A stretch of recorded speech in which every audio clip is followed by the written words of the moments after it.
Hola, Nacho, tío, eres un crack, lo has conseguido.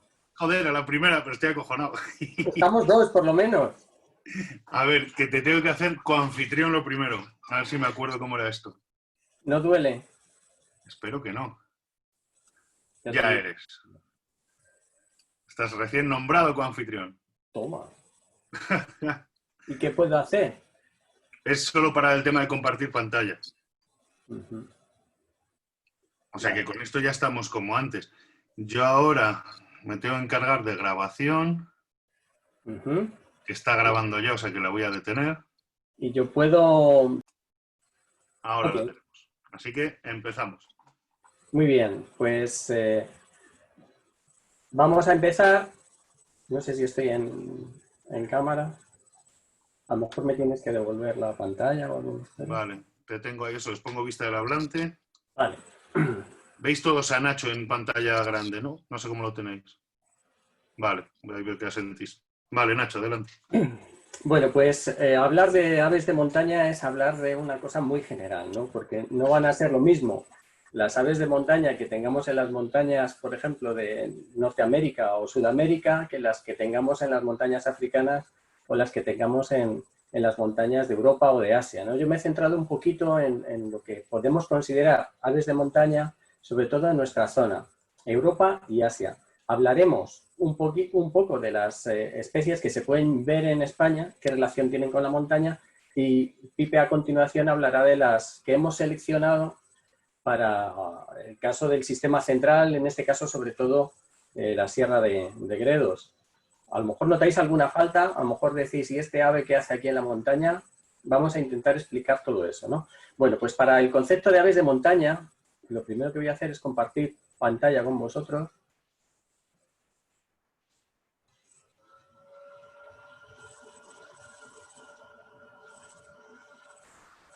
Y bueno, lo primero que he seleccionado es aves que realmente están adaptadas a la vida en la montaña y que no van a aparecer en otro lugar. Esto sí que sería un ave de montaña, ¿no? Y yo creo que la especie paradigmática es esta que tenéis aquí, que es la perdiz nival, ¿no? Incluso está tan adaptada a la vida en montaña que adapta el color de su plumaje, según las mudas, a la época invernal, que estará rodeada de nieve, y a la época estival, que la vais a ver a continuación, donde ya el plumaje es, pues, menos blanco, más adaptado a un momento de hábitat donde no predomina claramente el blanco, ¿no? La perdiz nival es de una familia de aves de zonas altas o de montaña, dependiendo la región que estén ocupando. En el caso de la perdiz nival es siempre un ave de montaña. La familia es la que nosotros conocemos como urogallos, gallos liras, lagópodos. Esta palabra es interesante, la de lagópodo se refiere, literalmente la traducción es que tiene pies de conejo. Y es que tienen patas emplumadas hasta el final y si las vemos, pues parecen realmente los pies de una liebre o de un conejo, ¿no? Pues la perdiz nival pertenece a esa familia y es la de las tetraónidas y que, aparte de la perdiz nival, los ingleses a esta familia en general las llaman grouse, no sé si os sonará. Incluso a otras especies que tienen las patas parecidas, como pueden ser las ortegas o las gangas, ellos las llaman sand grouse, como los grouse de tierra, ¿no? de arena. Otra especie, en este caso es el urogallo, que no es exactamente de montaña, pero sí de bosques de altura. No ocupa las áreas despejadas, pero sí los bosques que están en los límites de la montaña, a gran altitud. Sabéis que en España tenemos dos poblaciones que... Nacho, perdona un segundo. No sé si hay algún problema, seguimos viendo la perdiz nival. Pues yo le he pasado. A Igual ver, se ha quedado pillado. dice que mi función de compartir pantallas está en pausa. A ver qué me has hecho. Espero que nada. ¿Qué se ve ahora? Ahora está el urogallo. Bien Ok. bonito. Vale, Perdona. pues el urogallo, sabéis que tenemos dos poblaciones, os decía en Pirineos, que está mal o muy mal, y en la cordillera cantábrica que está a punto de desaparecer. O sea, no es que esté mal, es que está peor, ¿no? Y parece ser que en gran parte de su área de distribución pues la tenemos en esta manera, ¿no? Podría ser una de las aves montaña más emblemáticas que esté a punto de desaparecer, ¿no? A ver. No sé por qué no puedo cambiar de... Esta hemos cambiado de pantalla. Esta es una hembra, lo que sería una urogallina. Y este sería, no sé si ha cambiado, Pipe. Sí, está el gallo lira ese, ¿no? Un gallo lira, que es otra especie de la familia de las tetraónidas. En la parte sur de su distribución ocupa zonas montañosas, pero en la parte... No sé, ¿ves un cuadro de diálogo ahí? Sí, A ver va si ves. desapareciendo ahora. Va desapareciendo, ¿vale? Bueno, y por último, de esta familia, una especie que tuvimos criando en Pirineo o que se estaba citando en Pirineos hasta hace muchos años y que es el grébol. Ahora su distribución pues, se encuentra en los bosques de la zona más norteña de Europa, de Asia, sobre todo en bosques de tipo taiga, ¿no? Estos bosques de coníferas con algunos abedules dispersos, es donde lo podríamos observar, y en Pirineos no se ha vuelto a citar, aunque hubo planes incluso de reintroducción, ¿no? Sí que tenemos nosotros, y esta ya pasamos a otra familia, la familia de los Phasianidae, que es perdices y faisanes, y hay especies que en cierta área de su distribución son especies de montaña, como puede ser la perdiz pardilla en España. La perdiz pardilla también, como os decía el urogallo, tiene escasas poblaciones, Cordillera Cantábrica, Pirineos, pero prácticamente es una especie que está a punto de desaparecer también. O sea, el declive de esta especie ha sido brutal. En España es una especie de montaña, pero en el resto de su distribución en Europa ocupa otras zonas. ¿De acuerdo?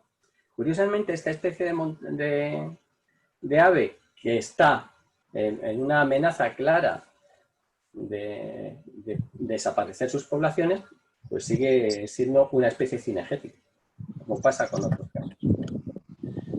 Bueno, la siguiente especie ya no la vamos a encontrar en España, pero os he puesto un par de ejemplos más de esta familia, que en algunos casos está muy adaptada. Y estas a zonas de montaña. Esto es lo que se llama un perdigallo. Un perdigallo, en este caso es el tibetano, hay varias especies de perdigallos y ocupan las montañas, las altas montañas de la zona eurosiberiana, euroasiática, ¿no?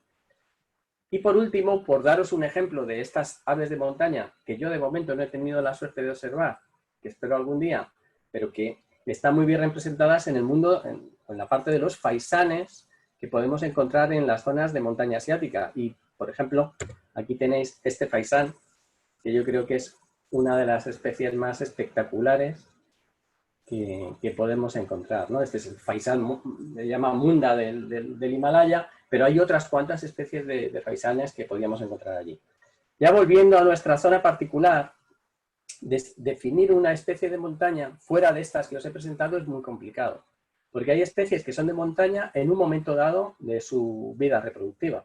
Es decir, que aprovechan los recursos explosivos que hay en la montaña, ya sea en forma de insectos, aprovechan ese periodo de estiaje para estar en la montaña, pero luego el resto del año bajan a otras zonas o incluso migran. Vamos a tener especies que va a pasar con ello habitualmente, como os va a comentar Pipe, ¿no? Por ejemplo, esta especie que vemos aquí, que es el chorlito carambolo, pues es una especie que vemos durante el paso migratorio, a veces en la invernada, en zonas llanas de la península. Les gustan especialmente pues zonas así muy despejadas, como pueden ser las zonas de Aragón o zonas de Extremadura que tengan, pues son tierras incultas y con muy poco arbolado, ¿no? Y sin embargo, tuvimos, y este es su aspecto primaveral o estial, chorlitos carambolos criando en Pirineos. Muy poquitas parejas, de manera excepcional, pero los hemos tenido, ¿no? Es decir, que en un momento dado es ave de montaña, pero el resto de la temporada no es una ave de montaña, ¿no? De hecho, pertenece a la familia de los caradriformes, que son aves que generalmente están en la costa, en zonas de agua. Y por poneros un ejemplo, yo creo que el más curioso, tenemos criando casi en zonas de montaña, hay alguien por aquí, seguro en el Zoom, que la tiene cerquita de su casa, criando las pocas parejas que tenemos de este ave agachadiza criando en el sistema central, pues las tenemos en áreas casi de montaña, que curiosamente recuerdan a las zonas donde cerca de la tundra crían en el resto de Europa, ¿no? Tiene un comportamiento muy curioso, además, muy, muy llamativo durante esta época, con un vuelo nupcial increíbles, se posa en lugares destacados, cosa que no hace el resto del tiempo. Y bueno, ave de montaña, de las que tenemos en España, pero en poblaciones muy reducidas, pues en este caso el mirlo capiblanco, que lo tenemos como invernante en otras zonas, inverna en sierras litorales del Levante, en el interior, en Málaga, en el sistema central lo tenemos como invernante en zonas de altura, en lugares donde hay enebros o sabinas, que es de lo que se alimentan en esa época. Bueno, el mirlo capiblanco es una ave de montaña de distribución muy mediterránea, ¿vale? Al igual que el gorrión alpino. Y este es de los pocos que va a pasar todo el año en alta montaña. Quizás desciende un poco de altitud, como pueden hacer otras especies, pero se queda acantonado en la alta montaña. El gorrión alpino lo tenemos criando en buen número en picos de Europa y en Pirineos, pero no le vemos aquí en el sistema central, ¿no? Ahí teníais, en primer lugar, un macho adulto en época de celo, y este es un pollo del año o una muda del primer año. Y una de las más emblemáticas, de las que no podemos disfrutar aquí, salvo en contadas ocasiones, hay muy pocas citas. Por ejemplo, cuando digo aquí me refiero a Ávila, que es desde donde transmitimos, ¿no? Sierra de Gredos, en el sistema central, todos los años hay citas. Debe pasar muy desapercibida como invernante, pero cría en los picos de Europa, quizás la población que tengamos más cercana, y Pirineos. Y su distribución también es de montañas muy mediterráneas. Pues estas son las aves de montaña. Podríamos incluir como ave de montaña a la alondra, porque es que está criando ahora mismo por encima de 2.000 metros en las montañas del sistema central. O incluso, pues yo que sé, al escribano cerillo, que en algunas zonas no es de montaña, pero aquí como invernante se acantona en zonas de montaña. Os lo digo por si hay alguna especie que se os escapa. Y como no sé si la va a citar, creo que no, Pipe, pues os diré que otra especie que podríamos haber incluido aquí es el verderón serrano, pero está muy ligado a las zonas boscosas, no a la zona ya despejada de alta montaña, que es la que queremos, yo creo, abordar. Y esta es la pincelada que os dejo de las aves, y nos vamos a meter con las que tengamos aquí. Todo tuyo, Pipe. Fenomenal. Pues, como decía Nacho, sin un criterio estricto, estrictísimo de que sean aves que estén exclusivamente y demás, pues vamos a pegar un repaso a esta pequeña selección que hemos hecho. Entonces, me toca compartir.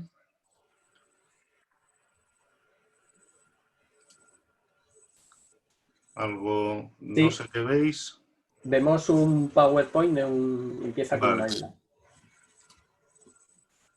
Vale, se me cambia aquí. No sé si lo veis a pantalla completa o veis... No, está el PowerPoint sin pantalla completa. Ahora sí, ¿no? Ahora sí. Vale, genial. Pues bueno, de la selección de especies que hemos hecho, hemos metido a 3 rapaces, un poco las más emblemáticas, y luego nos hemos metido en otros pajarillos más pequeños que ya os vamos contando. Pero bueno, empezamos con esta, con el águila real. Un poco por excelencia, yo creo que no puede tener mejor nombre, porque esa majestuosidad que solo con verla nos transmite, pues bueno, aunque no sea exclusivamente de montaña, sí que va a encontrar en las montañas un buen lugar, sobre todo para nidificar, ¿vale? Luego hablaremos de nidificación, pero por describirlo un poquito, vamos a mantener el esquema de siempre, hacer una pequeña descripción morfológica, física, y hablar un poco de la distribución y el estatus en la provincia. Entonces ahí la vemos, es una de las grandes rapaces, puede llegar a tener hasta 2,30 metros de envergadura y unos pesos, en el caso de las hembras, de 5, 6 hasta 7 kilos. O sea, estamos hablando de un animal muy, muy poderoso. Destaca el color marrón uniforme prácticamente, y lo vemos con muchísimo detalle de las plumas. Destaca ese color marrón uniforme de su plumaje, con la cabeza un poquito más clara. Las alas, que ahí las vemos en vuelo, que nos va a ayudar a identificarla cuando lo vemos lejos, están digitadas en los extremos y se meten un poquitito tiene una pequeña estrechez en la zona de las axilas, que eso también nos puede, pues en un contraluz muy marcado, nos puede ayudar a identificarla. ¿Vale? Ahí vemos a un adulto, ¿vale? Aquí lo tenemos posado. La verdad es que es un animal que cuando lo vemos resulta sobrecogedor. La verdad es que tiene una potencia, yo creo que es el mayor depredador aéreo que tenemos aquí, que tenemos no solo en nuestra zona, sino a nivel nacional. Como decíamos, aunque puede ocupar muchos hábitats, en la zona de montaña siempre va a ser una de las zonas buenas. A nivel de distribución, Ahí vemos ese mapa de distribución en la península ibérica. ¿Vale? Esa ave sedentaria, ese verde nos marca el que es sedentaria, y en Ávila también la tenemos prácticamente en toda la provincia. Es verdad que tiene territorios muy amplios, entonces, bueno, aunque haya zonas en las que cueste un poquito más verlos, pero tiene una distribución bastante buena. Pasamos a otra rapaz, en este caso el buitre leonado. Nos pasa lo mismo, no es una ave estricta de montaña, la podemos encontrar en hábitats muy, muy variados, pero la montaña la vamos a ver también. Esta es una de las más grandes. La envergadura puede llegar hasta, supera los 2,5 metros. Es una carroñera, una ave carroñera, yo creo que todos lo conocéis, pero bueno, vamos a darle el repaso, ¿vale? Morfológicamente, ahí lo veis, destaca mucho ese cuello tan alargado y prácticamente pelado, con muy, muy poquitas plumas, que nos habla de sus hábitos alimenticios, luego hablará Nacho de ellos, y el plumaje en general de color marrón. Cuando son más jovencitos, el marrón es más intenso, y a medida que van creciendo, ese marroncito se vuelve más pardo, ¿vale? De un color un poco más clarito. A ver que pierde ahí el ratón. Ahí lo vemos en vuelo. Esos colores que no solo para determinar la edad, no solo es ese color de la pluma, sino también, por ejemplo, en el pico, ¿vale? Que es negro en los jovencitos y en los adultos tiene color hueso, va aclarándose. Estas plumas de esta bufanda que se le crea ahí alrededor, me voy a pasar porque aquí se ve bien. La foto se ve borrosa, pero se ven bien las 2 o 3 diferencias. El color negro del pico, el color negro del ojo, el plumón de la cabeza. Este primero es un joven, ¿vale? El plumón de la cabeza es un poco más denso, en el adulto lo tenemos más clarito, y las plumas de esta gorguera, de esta bufandita que tiene alrededor, son más desflecadas, más afiladas en el caso de los jóvenes, y cuando son adultos ya cogen un volumen un poco más compacto. Y el color, aunque no se distingue muy bien, pero bueno, sí que vemos que es un poco más oscuro en el joven que en el adulto. A nivel de distribución, pues eso, muy ligada a zonas ya no solo montañosas, sino que tengan por lo menos cortados rocosos donde poder establecer sus colonias de cría, pero tiene distribución muy amplia. Y en Ávila lo podemos ver en toda la provincia. Sí que es verdad que las colonias, las zonas de nidificación, las tenemos muy localizadas en el entorno de la sierra, en el entorno de Gredos, también, bueno, incluso aquí cerquita, en otras zonas en las que en cuanto hay una pequeña pared con determinada altura, pues ya lo vamos a poder encontrar. Aquí cerca de la capital, por ejemplo, tenemos un par de colonias bastante significativas que aparentemente igual podrían hasta parecer inadecuadas porque no son esos grandes farallones, pero claro, el mayor punto, por desgracia, de alimentación de buitres en la provincia está en el vertedero que tenemos aquí en el centro de tratamiento de residuos. Entonces han colonizado zonas muy cercanas a él. Y pasamos a la tercera rapaz de montaña, que es el quebrantahuesos. Y decimos con orgullo que en Ávila, lo hemos traído aquí porque en Ávila lo tenemos, aunque bueno, luego os contamos porque es un poco excepcional. También una de las grandes rapaces. Estamos hablando de casi 3 metros de envergadura. O sea, es un animal descomunal. Destaca cuando lo vemos morfológicamente estos colores cobrizos que tiene en el plumaje. Realmente es un plumaje blanco que a consecuencia de darse de baños, de frotarse en algunas zonas, se va cogiendo esa tinción, esa coloración. Yo recuerdo cuando son jovencitos, son un poco más oscuros, pero yo en el centro de cría del quebrantahuesos que está en Andalucía, en Cazorla me parece que era, tenía ejemplares adultos blancos inmaculados y llamaba mucho la atención porque siempre destaca ese color rojizo. Le vemos con esas barbas, el Gypaetus barbatus, ¿vale? Su nombre científico es águila buitre barbuda, por decirlo de algún modo, es una cosa que destaca mucho en la cara, ese ojo tan espectacular y bueno, las alas negras. Y cuando lo vemos en vuelo, tiene una silueta muy característica, sobre todo por la cola, ¿vale? Que nos va a permitir distinguirlo prácticamente de cualquier otra rapaz, con esa forma así como de rombo y muy, muy alargada, que además le permite una maniobrabilidad en el vuelo pues estupenda, que le resulta muy importante para sus técnicas de alimentación. Luego seguro que Nacho nos lo comenta. ¿Vale? Aquí tenemos también una foto de un jovencito, ¿vale? Con el plumaje todavía mucho menos definido. Y a nivel de distribución, lo que tenemos es el núcleo reproductor por excelencia, que está en Pirineos, pero lo que pasa es que tiene unas dispersiones tremendas. Y lo hemos traído aquí porque en Ávila, desde hace, no sé si son 4 o 5 años, hace 4 me parece, llegaron 3 quebrantas, se establecieron en Gredos. El año pasado se quedaron en 2 y aquí los tenemos. O sea, que es posible que estos son relativamente fáciles, si sabemos más o menos dónde están, de disfrutar. Pero no solo esto, sino que tienen unos movimientos dispersivos enormes. Pero bueno, eso luego en la parte de comportamiento os contamos alguna cosilla más. Bueno, pues vista estas rapaces, ahora vamos a ver otras especies más modestitas, más chiquititas, pero sí que están un poquito más ligadas a la montaña. Vamos con esta preciosidad, que es una maravilla, la verdad, el roquero rojo, ¿vale? Perdón, es un ave de un tamaño mediano pequeño, del tamaño de un mirlo más o menos, y esta sí que está muy ligada a, pues eso, no solo no a sistemas de montaña, la podemos encontrar en zonas no de media y alta montaña, sino en otras zonas que tengan formaciones rocosas, pero en las zonas de montaña la vamos a encontrar. Es una ave estival, ¿vale? Llega aquí para reproducirse, y bueno, ahí vemos en la ilustración preciosa el macho y la hembra.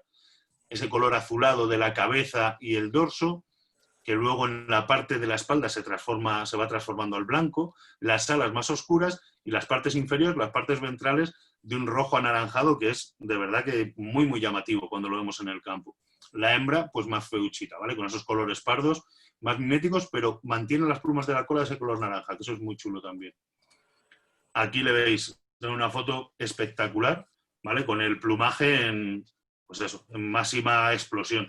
Sí que es verdad que el plumaje, a medida que en el momento del celo es cuando lo tiene más espectacular, y luego va degradándose un poquito, y al final de temporada, antes de que se vuelvan a África, la verdad es que están feuchillos los pobres. Se queda como muy, muy degradado. Aquí vemos a la hembra, como decía, con esos colores pardos moteados y la colita roja. Y esta es una foto de un machito, pero ya con la temporada más avanzada, ¿vale? Un poquito más, pues eso, con el plumaje más degradado. La distribución del roquero, bastante amplia, ¿vale? En toda la cornisa cantábrica, toda la franja norte, sistema ibérico, pero mirad que también entra por cerca del Valle del Ebro, ¿vale? Pero en zonas montañosas y en zonas de cortados. Aquí en Ávila lo tenemos prácticamente en el tercio sur, al sur de, o sea, en la zona de Gredos, Valle del Tietar y demás, pero también en otras formaciones rocosas que tenemos por aquí está presente. Yo creo que salvo en la Moraña, en cualquier sitio con determinada altitud y con esa configuración del terreno lo podríamos ver. Y pasamos a su primo hermano, el roquero solitario, ¿vale? Este sí que nos da un aspecto de mirlo, a veces hasta lo confundimos, también por esa tonalidad que tiene, que es bastante más oscura, pero bueno, ahí vemos ese color azulado, cuerpo más o menos estilizado, también presenta ese dimorfismo sexual. Vamos a verlo en fotos, ahí tenemos al macho, no sé si tenía aquí alguna hembra. Sí, vale, ahí tenemos dos fotos de macho y la hembra pues moteada. Sí que podemos distinguirla, ¿vale? Realmente, aunque puede tener un aspecto similar a la del solitario, aparte de esa mancha roja que no tiene en la cola, el caso de la hembra del roquero rojo, pero el moteado y la configuración es distinta. Destaca mucho ese ojazo tan grande que tienen. Y este roquero es sedentario, ¿vale? Aparte que tiene una distribución más amplia, pero le tenemos todo el año. A nivel nacional, de nuevo, vemos aquí su mapa de distribución, y en la provincia lo tenemos este sí que está también, salvo en la zona de la Moraña, más o menos comparten distribución. Igual el roquero rojo está más reducido en algunos sitios, el roquero solitario la tiene un poco más amplia, ¿vale? Siempre que encuentre esas zonas. Tanto el rojo como el solitario, sí que es verdad que dentro de su territorio pueden tener territorios amplios, y me estoy igual metiendo en cosas que hablaremos luego, pero es fácil que los podamos ver, sobre todo al solitario, en zonas igual un poquito más abiertas donde acuden a alimentarse. Pues cambiamos de tercio y nos vamos de los roqueros a las collalbas. Aquí nos pasa lo mismo. Vamos a hablar de la collalba gris y de la collalba negra. No son estrictos de zonas de montaña, pero es una zona donde las vamos a poder encontrar.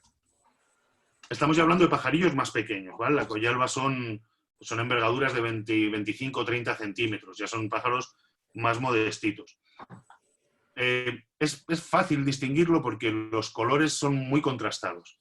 Esas alas negras tan marcadas, la parte de la cabeza y la nuca grisácea, la garganta y el comienzo del pecho ese color anaranjado, y el blanco de la parte inferior que destaca un montón.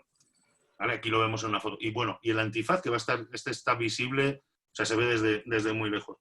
Además, bueno, sí que presentan se presentan dimorfismo sexual. Y otra cosa muy característica para ver la collalba es la cola. Las dos collalbas, todas las collalbas, en la cola tienen un dibujito como si fuera una T invertida, ¿vale? Como si el palo vertical de la T estuviera en la parte terminal de la cola y la franja central, ¿vale? Del mismo color, y luego tienen pues, esas manchitas blancas a los lados. Es un animal bastante confiado, además. La distribución, ya veis, muchísimo más amplia, ¿vale? Y aquí en la provincia la collalba la tenemos en toda la provincia. Y pasamos a su prima, por decirlo de algún modo, la collalba negra. Esta es más escasa, ¿vale? Al menos es menos frecuente. A nivel de tamaño es más o menos es bastante parecida, estamos en unas dimensiones muy, muy similares, pero creo que ella sí que destaca, la coloración es negro, además es un negro intenso, es un negro muy, muy potente, azabache casi, en prácticamente la totalidad del cuerpo, excepto la parte inferior. Ya no solo el obispillo, sino que también una parte más amplia de la cola. Y bueno, y esta forma de T, no sé si lo apreciáis aquí, que os decía que es muy, muy característica. Además, la cola de esta collalba forma parte del cortejo, que la exhibe en determinados momentos y es una preciosidad. Estamos hablando de los machos, las hembras con el mismo patrón de distribución, pero tienen unas tonalidades un poquito más pardas. Aquí lo podemos ver en fotos. ¿Vale? Aquí tenemos a las dos. Esta canta mucho, o sea, no sé si estará excesivamente saturada, pero bueno, sí que es apreciable que las hembras tienen el tono un poquito más apagado. Es que es un juvenil, yo creo. Sí, ¿verdad? Sí. ¿Ves el plumaje que está muy poco definido? Sí, está desflecado. Sí. Muy suavecito. Bueno, pues la distribución de la collalba negra también ligada a estas zonas que decíamos, y en la provincia la tenemos prácticamente en el tercio sur, ¿vale? Con alguna población muy, muy concreta, pero muy, muy codiciada cerquita de Ávila, en la cara sur del Pico Zapatero, en la Sierra de la Paramera, pero sobre todo la vamos a encontrar en el entorno del Valle del Tieta.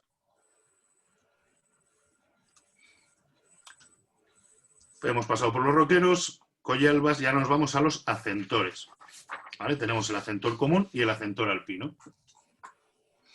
Aquí voy rapidillo, pero es que tenemos un montón de bichos, ¿vale? Así que son descripciones breves. ¿Qué destaca de estos? En ese plumaje... ¡Ay, se me va! Aquí lo vemos en la foto. Sobre todo es muy característico. Además se ve, hay que estar un poco cerca, pero ese ojo tan increíble que tiene y esa configuración de las plumas de la cabeza, porque el aspecto, que nos puede dar aspecto casi como de un gorrión, ¿vale? Tanto por tamaño como por el plumaje, lo que rompe un poco con el plumaje son esos tonos grises azulados que tiene en la cabeza. Aunque tenga los mofletes más o menos con ese color, pero le recorre alrededor de la cara, le llega hasta la garganta y tiene esa franja por el pecho, esas plumas grises. ¿Vale? Tiene también algo que destaca mucho cuando lo veis, si os fijáis, las patas son como muy potentes, ¿vale? No son tan finitas como suelen ser en otras especies más pequeñas, y el pico muy, muy afilado que nos da indicios de su alimentación. Ahí lo tenemos en su distribución en España, que como veis, porque el acentor sí que tiene esos movimientos, hay algunos que son sedentarios, pero en invierno viene mucha población de latitudes más norteñas. Y en Ávila nos pasa un poco lo mismo. En la zona sur es sedentaria, el Valle del Tieta lo podemos encontrar todo el año, pero en el resto de la provincia, bueno, no en el resto de la provincia, porque en la Moraña, en la zona norte no lo tendríamos, pero en la franja central, que sí que hay presencia de acentor común, es solo en verano, y es una especie estival. Y tenemos a su primo, que es muy, muy parecido, pero con ciertos matices, que es el acentor alpino. Lo tenemos ya sí que el plumaje también mantiene ese aspecto de gorrión, pero ya con la coloración mucho más contrastada, ¿vale? El plumaje rojo del pecho, la parte grisácea se le extiende un poquito más, ¿vale? Ahí lo tenemos en foto. Y a nivel de distribución, pues, bueno, en España aquí la tenemos como invernante, pero estival en algunas zonas concretas, y aquí sí que es zonas concretas de montaña, sistema central, en el entorno de Sierra Nevada, toda la cornisa cantábrica, Pirineos, aquí en el sistema ibérico, y en Gredos pues tenemos algún puntito donde podemos disfrutarlo durante el verano. Pasamos de los acentores a los escribanos, ¿vale? En esta zona de montaña hemos metido a dos escribanos, al escribano hortelano y al escribano montesino. El escribano hortelano, la verdad es que es una gozada. Aparte de cómo destaca por su plumaje, de cómo, pues eso, esa configuración, esa coloración que tiene, llama mucho la atención ese vaporito, esa mancha amarilla que tiene debajo el pico, ese tono rojizo, pardo clarito del resto del cuerpo, pero es que además se deja ver y sobre todo se deja oír. No hemos estado hablando hasta ahora de cantos y sí que hay algunos en los que son significativos, pero este está continuamente reclamando cuando está en su territorio y la verdad es que es una gozada. Además con un canto muy identificable. No me voy a atrever a intentar reproducirlo, pero la verdad es que lo oyes una vez y tiene un par de variaciones al final, pero es que enseguida te quedas con él. Luego el otro día estuvimos Nacho y yo en la zona de Gredos y la verdad es que nos pusimos morados con este y con muchos otros, pero estos estaban espectaculares. La distribución de este acentor, ya la veis que está, salvo esa manchita que tenemos en el entorno de Sierra Nevada, está muy limitada a la mitad norte de la península, salvando un poco el Valle del Ebro y la zona un poco más dura de la meseta. Y aquí en Ávila, bueno, lo tenemos menos en la Moraña, está prácticamente todo en el resto de la provincia, en la franja central y en la franja sur. ¿Vale? Y como especie estival, claro. Y el otro escribano del que os quería mostrar es el escribano montesino, con unos patrones de plumaje, la verdad es que chulísimos. Esa configuración que tiene en la cabeza, con esas líneas negras que le enmarcan, ¿vale? Le atraviesan el ojo y le enmarcan el cráneo, es muy fácil de distinguir. Pero así como el hortelano tiene unos hábitos muy poco esquivos, es fácil acercarse a él, es fácil verlo y demás, pues este otro es prácticamente todo lo contrario, ¿vale? Es mucho más esquivo, cuesta un poquito más verle, aunque tiene un reclamo también que es relativamente fácil de identificar, va a costar un poquito más el hacernos con él. ¿Vale? Aquí vemos alguna foto. Tiene una distribución muchísimo más amplia que el otro, aquí lo vemos, además está tanto invernante como sedentario, y en la zona de Ávila prácticamente en toda la provincia lo tenemos como sedentario. Y ya pasamos de las parejas a un par de individuos más, de especies más. Por una parte tendríamos al bisbita alpino, ¿vale? Es el mayor de los bisbitas, la verdad es que sí que destaca en ese sentido por eso, y lo que tiene es que varía el plumaje de invierno a verano, ¿vale? Aquí lo tenemos con su plumaje un poquito más definido, que sería el que podríamos encontrar ahora, con esa parte un poquito más clara, más cremosa de la garganta, el pecho y el vientre, esa ceja blanca por encima del ojo, pero cuando llega el invierno se convierte en un bisbita que o le tenemos muy cerca o va a ser difícil de distinguir de sus parientes, ¿vale? Los otros bisbitas ya adquiere esa coloración parda moteada, que bueno, si lo vemos con detenimiento, pues sí que vamos a poder apreciar las diferencias, pero ya coge ese aspecto mucho más normal, más parecido a los otros bisbitas. La distribución en España, aquí la veis, como invernante lo tenemos por todo el territorio, pero sedentario en muy poquitas zonas, pero justo esta que tenemos aquí, ¿vale? En la provincia, en la Sierra de Gredos, es sedentario. En toda la provincia lo vemos invernante, pero en Gredos sí que hay una manchita donde cría. Y para el final hemos dejado a uno de los más emblemáticos, ¿vale? Que es el pecheazul, el ruiseñor pecheazul. Aquí casi la descripción sobra, solo hay que abrir los ojos para ver esta maravilla. De pájaro chiquitito, pero muy, muy vistoso. Ese pecho azul, lógicamente, desde la garganta y el pecho es lo que más destaca, con esa franja rojiza que también tiene por debajo. Muchas veces entre lo azul, la mancha azul y la roja, tiene un pequeño collar, una franjita también de plumas negras. Y luego, bueno, la parte dorsal parda y la parte ventral un poco más clarita. Vamos a ver alguna foto. Es uno de los aves, yo creo que es de las más emblemáticas que tenemos en la zona de montaña. Y una cosa a nivel anatómico, a nivel de su morfología destacable, si veis esta foto y esta, son muy, muy parecidas, pero la diferencia, ¿vale? Está en esta medallita blanca. A nivel de subespecies, podemos encontrar que no tengan la medalla, que la medalla sea blanca y en otros casos que la medalla sea naranja. ¿Vale? Que también es, lo que pasa que ese sí que es más en otras zonas. Aquí estamos hablando de los machos. Las hembras son mucho más discretas y ya no solo en cuanto a color, sino en cuanto a hábitos. Están muy metidas dentro del piornal, dentro del matorral y es complicado verlas. La distribución, ya veis, tiene bastantes zonas de invernada en la zona sur, pero que yo creo que también es una de las cosas que hace que sea una especie tan codiciada, ya no solo lo bonito que es, sino el área de distribución tan pequeño que tiene. ¿Vale? Pero aquí tenemos la suerte que en la sierra, no solo en la Sierra de Gredos, porque también lo encontramos en Paramera y en otros puntos, pues hay una población de pechiazules, pues, bueno, bastante interesante. Y hasta aquí hemos llegado en la parte de descripción, ¿vale? Estas son las especies sobre las que vamos a enredar. Dejo de compartir pantalla.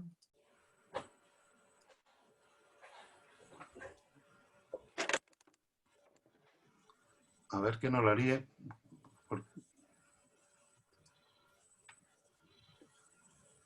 Pues no encuentro. Tienes que tener arriba la opción de dejar de compartir. Mira, ha cambiado algo ahí. Vale.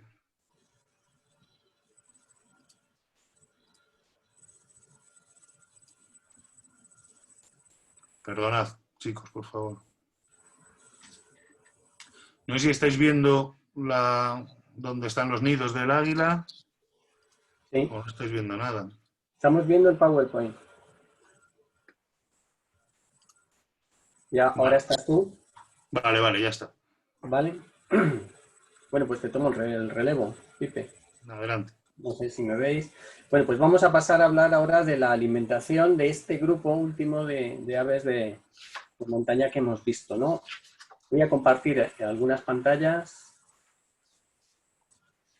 Vamos a ver.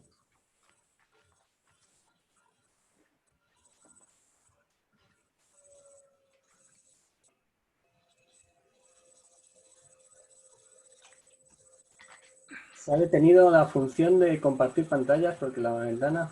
Vale. No entiendo nada, pero bueno. No me deja.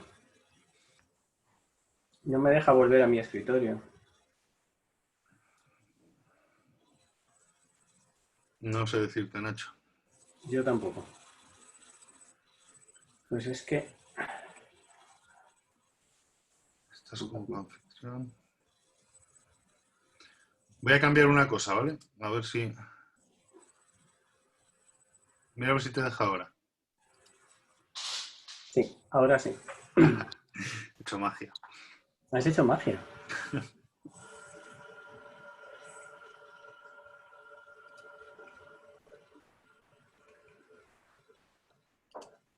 No sé si lo ves, Pipe. Sí. Vale, pues Ahora ya en pantalla completa. Supongo que lo verá todo el mundo. Bueno, pues vamos a empezar por el águila real. Vamos a ir de los que quizás sean los más grandes, los que más comen, pues un poco como ha hecho Pipe, a los que necesitan un poquito menos de comida.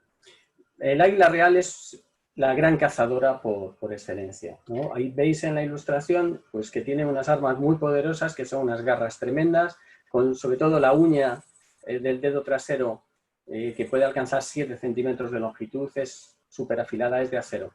Y un pico muy bien adaptado pues, para desgarrar. Realmente las águilas, todas estas grandes rapaces, lo que hacen es cazar con las garras es su arma de captura, y luego el pico les sirve para rematar, despedazar y todo esto, ¿no?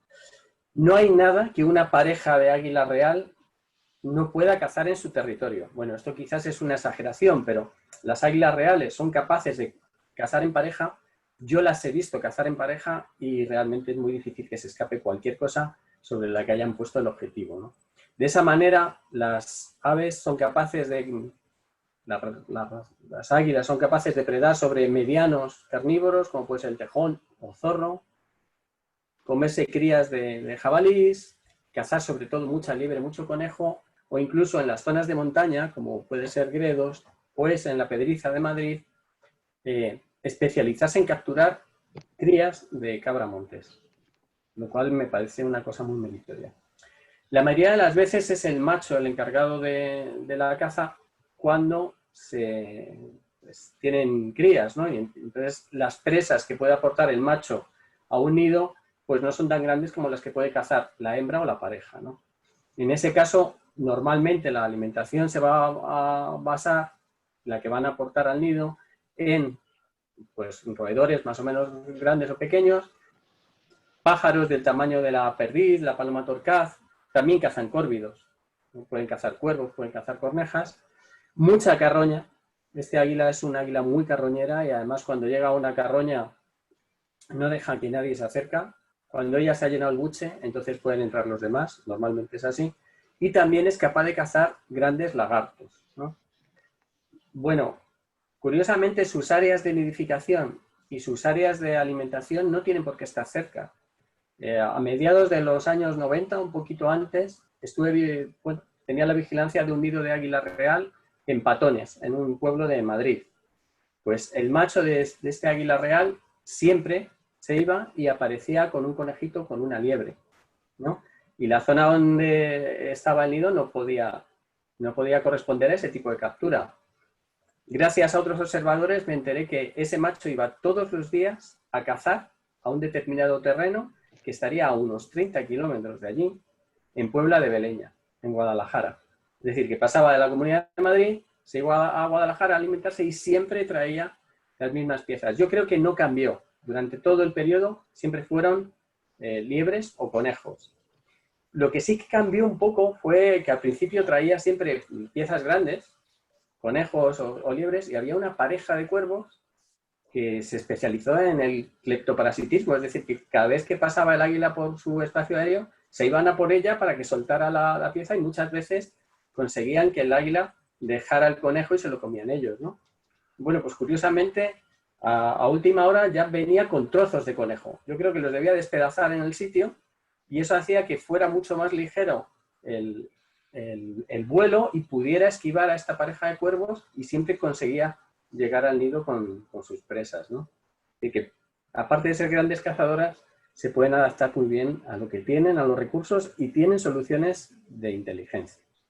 Bueno, de las otras dos especies grandes que hemos visto, el buitre leonado y el quebrantahuesos, pues son carroñeros, como nos ha dicho Pipe, pero no entran en competencia, porque el buitre leonado es un especialista en consumir las partes blandas de los cadáveres, es decir, que come vísceras, come ojos, entra a los cadáveres a través de zonas ya previamente abiertas, rasgando la zona anal, la zona perianal, entra al interior del cadáver y se come las vísceras, es lo primero que busca. Por eso tiene ese cuello largo, así un poco feucho, no sé, desplumado, para evitar que las plumas se llenen de suciedad y no las podría limpiar, y evolutivamente está muy bien adaptado a eso, ¿no? También come trozos de carnes y los tiene, pues eso, a tiro, pero no es fundamentalmente lo que busca. Sin embargo, el quebrantahuesos lo que va a alimentarse es de lo que dejen, tanto los buitres como las águilas o los córvidos, dejen del cadáver, es decir, los huesos. El 90% de la alimentación del quebrantahuesos son huesos. Y no es que se coma el tuétano, como antes se pensaba, es que digiere los huesos. El pH de su estómago es de un 1. Es decir, una acidez tremenda. Yo creo que te cae encima de un dedo y te lo había, ¿no? Pero claro, tiene que deshacer y tiene que alimentarse, no sé lo que encontrará, qué sustancia, ese proceso todavía no está claro, pero tiene que alimentarse de los huesos. Por supuesto que si encuentra un pequeño trozo de carne, tendones, jirones, eso también le alimenta, ¿no? Pero yo os digo, el 90% es de huesos. Sí que en algunas zonas, sobre todo en los Alpes, también, como os decía de los cuervos, es un cleptoparásito, es decir, que a veces hostiga a aves que llevan trozos de carne en las garras. Normalmente a las águilas reales las puede hostigar, las pega con el ala, las águilas sueltan la comida y estos van y la aprovechan, ¿no? Pero no es un comportamiento habitual, porque él tranquilamente va a encontrar, pues eso, comida en los huesos. Tiene una comisura, tiene unas fauces tremendas. Si veis, la comisura del pico se extiende por detrás del ojo. Es decir, que cuando abre la boca se puede meter una pata de cordero casi entera en la garganta, ¿no? Parece ser que el tamaño medio de los huesos que se pueden engullir es de unos 20 centímetros y que cuando son más grandes lo que hace es partirlos, y los parte tirándolos desde gran altura contra unas piedras previamente escogidas. Y así esos pedazos los puede utilizar, ¿no? Utiliza normalmente los mismos rompederos, por así decirlo, de huesos, ¿no? Y como nos decía Pipe de su cola y sus alas, tienen una gran maniobrabilidad, cosa que no tienen los buitres, ¿no? Le da mucha sustentación la cola y puede quedarse parado en el aire, literalmente, para calcular la trayectoria del hueso que caiga siempre sobre la piedra, ¿no? Una de las adaptaciones del quebrantahuesos. Y luego pues ya pasaríamos al grupo de los pequeñitos, ¿no? Aquí tenéis a los dos acentores en comparación. Los acentores son insectívoros, fundamentalmente insectívoros en la época de cría, es decir, que ellos van a comer y van a dar de comer insectos a sus pollitos, pero fuera de la época de cría pueden aprovechar frutos silvestres. Yo he visto acentores comunes comiéndose moras y acentores alpinos comiéndose grosellas. Y también algunas semillas que vayan encontrando. De hecho, el acentor alpino se queda prácticamente todo el año en la zona de montaña, aunque baje un poco en altitud, y tiene que aprovechar los recursos que hay en invierno, que son muy pocos. Todos en forma de frutos silvestres, de semillita. Y sin embargo, el acentor común desaparece de la montaña donde está criando y se va a zonas muy bajas, ¿no? Incluso estos pueden aparecer en comederos, porque pues, son capaces de comer semillas y siguen a los gorriones y pueden aprovecharlas. Otra pareja, pues las collalbas. Veis que tienen ese pico largo y fino que caracteriza a todos los insectívoros. Estas son cazadoras activas, van persiguiendo a los bichos, corretean, al estilo que lo hacen... Voy a quitar esto de aquí. ¿Veis? ¿Se ve esto, Pipe? Sí, están las collalbas. Vale. Y acechan, cazan ahí persiguiendo en este caso recechan a las víctimas, ¿no? Son capaces de comer insectos bastante grandes, a pesar de que no son pájaros que sean muy grandes, ¿no? Porque una collalba gris puede ser del tamaño de un gorrión, un poquito más. La collalba negra es un pelín más corpulenta y tiene el pico más fuerte también y puede acceder a presas mayores, ¿no? En las zonas donde vive la collalba negra le gusta mucho comer escolopendras, que son estas especies de ciempiés grandotes y venenosos, y está citada como consumidora de escorpiones, del Butus occitanus que tenemos aquí, porque es capaz de remover piedras. No sé si luego vas a contar algo de las piedras que remueve la... ¿No? Pues No, dale tú. De alimentación. en algunos sitios la llaman pedrera a esta collalba negra porque remueve piedras y de hecho para construir el nido pues hace a veces muretes de piedra delante de ellos. O sea que tiene gran habilidad con las piedras. Ya os digo, caza incluso escorpiones, alacranes, no sé cómo los queréis llamar, debajo de las piedras, ¿no? La siguiente pareja, a ver si quiere pasar, es la de los roqueros, mis roqueros favoritos, los pájaros preciosos, y a pesar de este aspecto inofensivo que tienen, son grandes depredadores de invertebrados, pero incluso vertebrados. En el caso del roquero rojo que tenéis arriba, que es un poquito menos corpulento, más pequeño que el roquero solitario, pues le da mucho a las orugas, pero también artrópodos, arácnidos grandes, insectos, muy insectívoros, ya os digo. Pero es que el roquero solitario que tenéis abajo caza a menudo lagartijas. Estuve observando una pareja que criaba en un puente medieval que tenemos aquí cerca de casa. El macho era el que veía casi siempre con ceba, la hembra la vi en muchas menos ocasiones, y el macho le traía muy a menudo lagartijillas, es decir, que se había especializado en cazarlas, ¿no? No sabría deciros los hábitos invernales de la dieta del roquero rojo porque no está muy bien estudiado en la zona donde pasa el invierno, porque este migra y se va a África. Sin embargo, el roquero solitario consume bastantes frutos durante la época otoñal, frutos silvestres, ¿no? Pero incluso se puede acercar a comer otro tipo de frutos. Y los dos escribanos, pues bueno, de los escribanos, como veis, el pico es un poco diferente y nos denota que estos son muy vegetarianos, muy consumidores de semillas, pero fuera de la época de cría. La época que pasan en alta montaña los dos escribanos se especializan en cazar sobre todo pequeños saltamontes.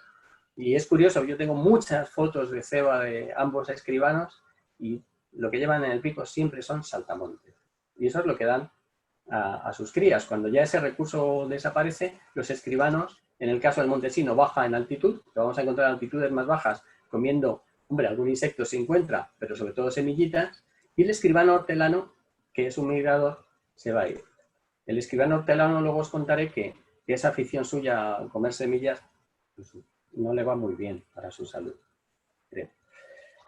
Y por último, pues estos dos, ese piquito fino nos revela especialistas, como decíamos, en consumo de invertebrados, insectos, caracolillos, orugas. Los pechiazules revisan entre los piornos donde se mueven en su época de cría y van encontrando arañitas, van encontrando insectos. Tengo muchas imágenes de cebas de ruiseñor pechiazul, que es como le llaman, y muchas veces tienen arañitas. De hecho, yo he pensado, esto no está muy estudiado, que se concentran las zonas de cría en zonas donde encuentran algún tipo determinado de araña, porque una pareja que vi en Candelario, por ejemplo, siempre llevaba las mismas especies de araña, ¿no? Era como la pieza predilecta. Supongo que lo que hacen es especializarse en lo que tienen más cerca de la zona. Y el bisbita, pues la alimentación es muy parecida. Curiosamente, estas dos especies, cuando las vemos en alta montaña en verano, ocupan los mismos lugares. O sea, podemos tener una zona extensa de montaña, pero estas dos especies van a estar concentradas en zonas de piornal con humedad y siempre son las mismas. Y las vamos a ver muy cerquita. Donde haya bisbita alpino, vamos a encontrar pechiazul. Y curiosamente, sus hábitos de invernada también les hace compartir los mismos lugares. Van a zonas bajas, riberas de ríos, zonas encharcadas y vuelven a compartir el mismo sitio. Con lo cual, sospecho que se alimentan de las mismas cosas, tanto en la época de reproducción como en la época de invernada. Y nada más en cuanto a alimentación. Voy a dejar de compartir. Te lo paso. Ok. Vale, pues pasamos de alimentación a nidificación. ¿Vale? Y alguna cosilla, alguna curiosidad de comportamiento. Entonces, a ver si esto va en orden. Vale, estáis viendo ahí los dos nidos, ¿verdad? Vale, pues empezamos, mantenemos el orden de antes. Estamos con el águila real. Con estas grandotas sí que nos detenemos un poco más en nido y cría porque la verdad es que es llamativo, por lo menos la configuración del nido. Aquí estamos hablando, en el caso del águila real, de nidos que pueden llegar a tener 2 metros de altura y 1,5 metros de diámetro. Son grandísimas plataformas. El águila real en su territorio puede llegar a tener hasta 3 nidos, ¿vale? Puede establecer varios, casi siempre en zonas rocosas. De hecho, leyendo ahora estos días, solo un 10% en España de la población de águila real, además está casi toda en la zona del Valle del Ebro, cría en árbol, ¿vale? La mayor parte está criando en cortados rocosos, y en esas repisas pues hace esas grandes plataformas, que puede utilizar cada año, ¿vale? Tiene varias en su territorio, y la que va a utilizar en esa época de cría, al final la refuerza un poquito. Aportar material forma parte del cortejo y siempre la forran con material más suave, siempre está tapizado. Tanto el macho y la hembra la construyen, y como decía, es un periodo largo, ¿vale? Puede llegar a tardar en hacerse hasta 8 semanas. Hay datos de nidos nuevos que esos son prácticamente 2 meses. El águila real pone entre 1 y 3 huevos, más o menos, que prácticamente en exclusiva los incuba la hembra, durante 1 mes y medio, más o menos, y permanecen en el nido después, una vez que nacen, prácticamente 3 meses. Es una cría, o sea, es una crianza tampoco compleja, pero bueno, también son animales con una demanda alimenticia potente. Luego sí que es verdad que tanto el macho como la hembra, sobre todo el macho, va aportando material, alimentación. En Ávila, por dar algún dato más de parejas que tenemos, estamos en el último censo, que es del 2018 o 19, creo que es del año pasado, salieron 28 parejas, un poquito menos de 30, que eran unas poquitas más que en el censo anterior, que fue 10 años antes, no me acuerdo de los años. Entonces, bueno, la verdad es que la población está más o menos saludable, está por lo menos extendiéndose un poquitito. Si pasamos a la segunda de las rapaces de las que hablábamos, tenemos al buitre, que es un animal muy gregario, es muy colonial, ¿vale? Normalmente cría en colonias. También casi siempre va a hacerlo en esas pequeñas repisas o plataformas de roquedos, pero si veíamos el nido anterior tan complejo, ahora con el del buitre, pues prácticamente son hablando mal y pronto, 4 ramitas para que no ruede el huevo, ¿vale? Son nidos muy someritos, muy poco elaborados, en los que, bueno, pues ahí pone su único huevo, el buitre hace una puesta de un único huevo y que va a permanecer en el nido muchísimo tiempo. Los adultos están hasta prácticamente 4 meses alimentando al pollo. Y hay veces que ves al pollo casi más grande que los adultos, se le ve que es un pollo por esa coloración del plumaje y demás, pero pollos que les dices, mira, estos ya tenían que estar para volar y buscarse la vida, y ahí siguen los tíos, pues dependiendo de los padres, ¿vale? Permanecen mucho tiempo ahí. Mira, por tener los datos también de estas grandotas, en Ávila, en esa misma fecha, cuando se hizo el censo de rapaces rupícolas, daban 419 parejas. No es está bastante bien, pero bueno, no es de las provincias a nivel de Castilla y León donde más ejemplares haya.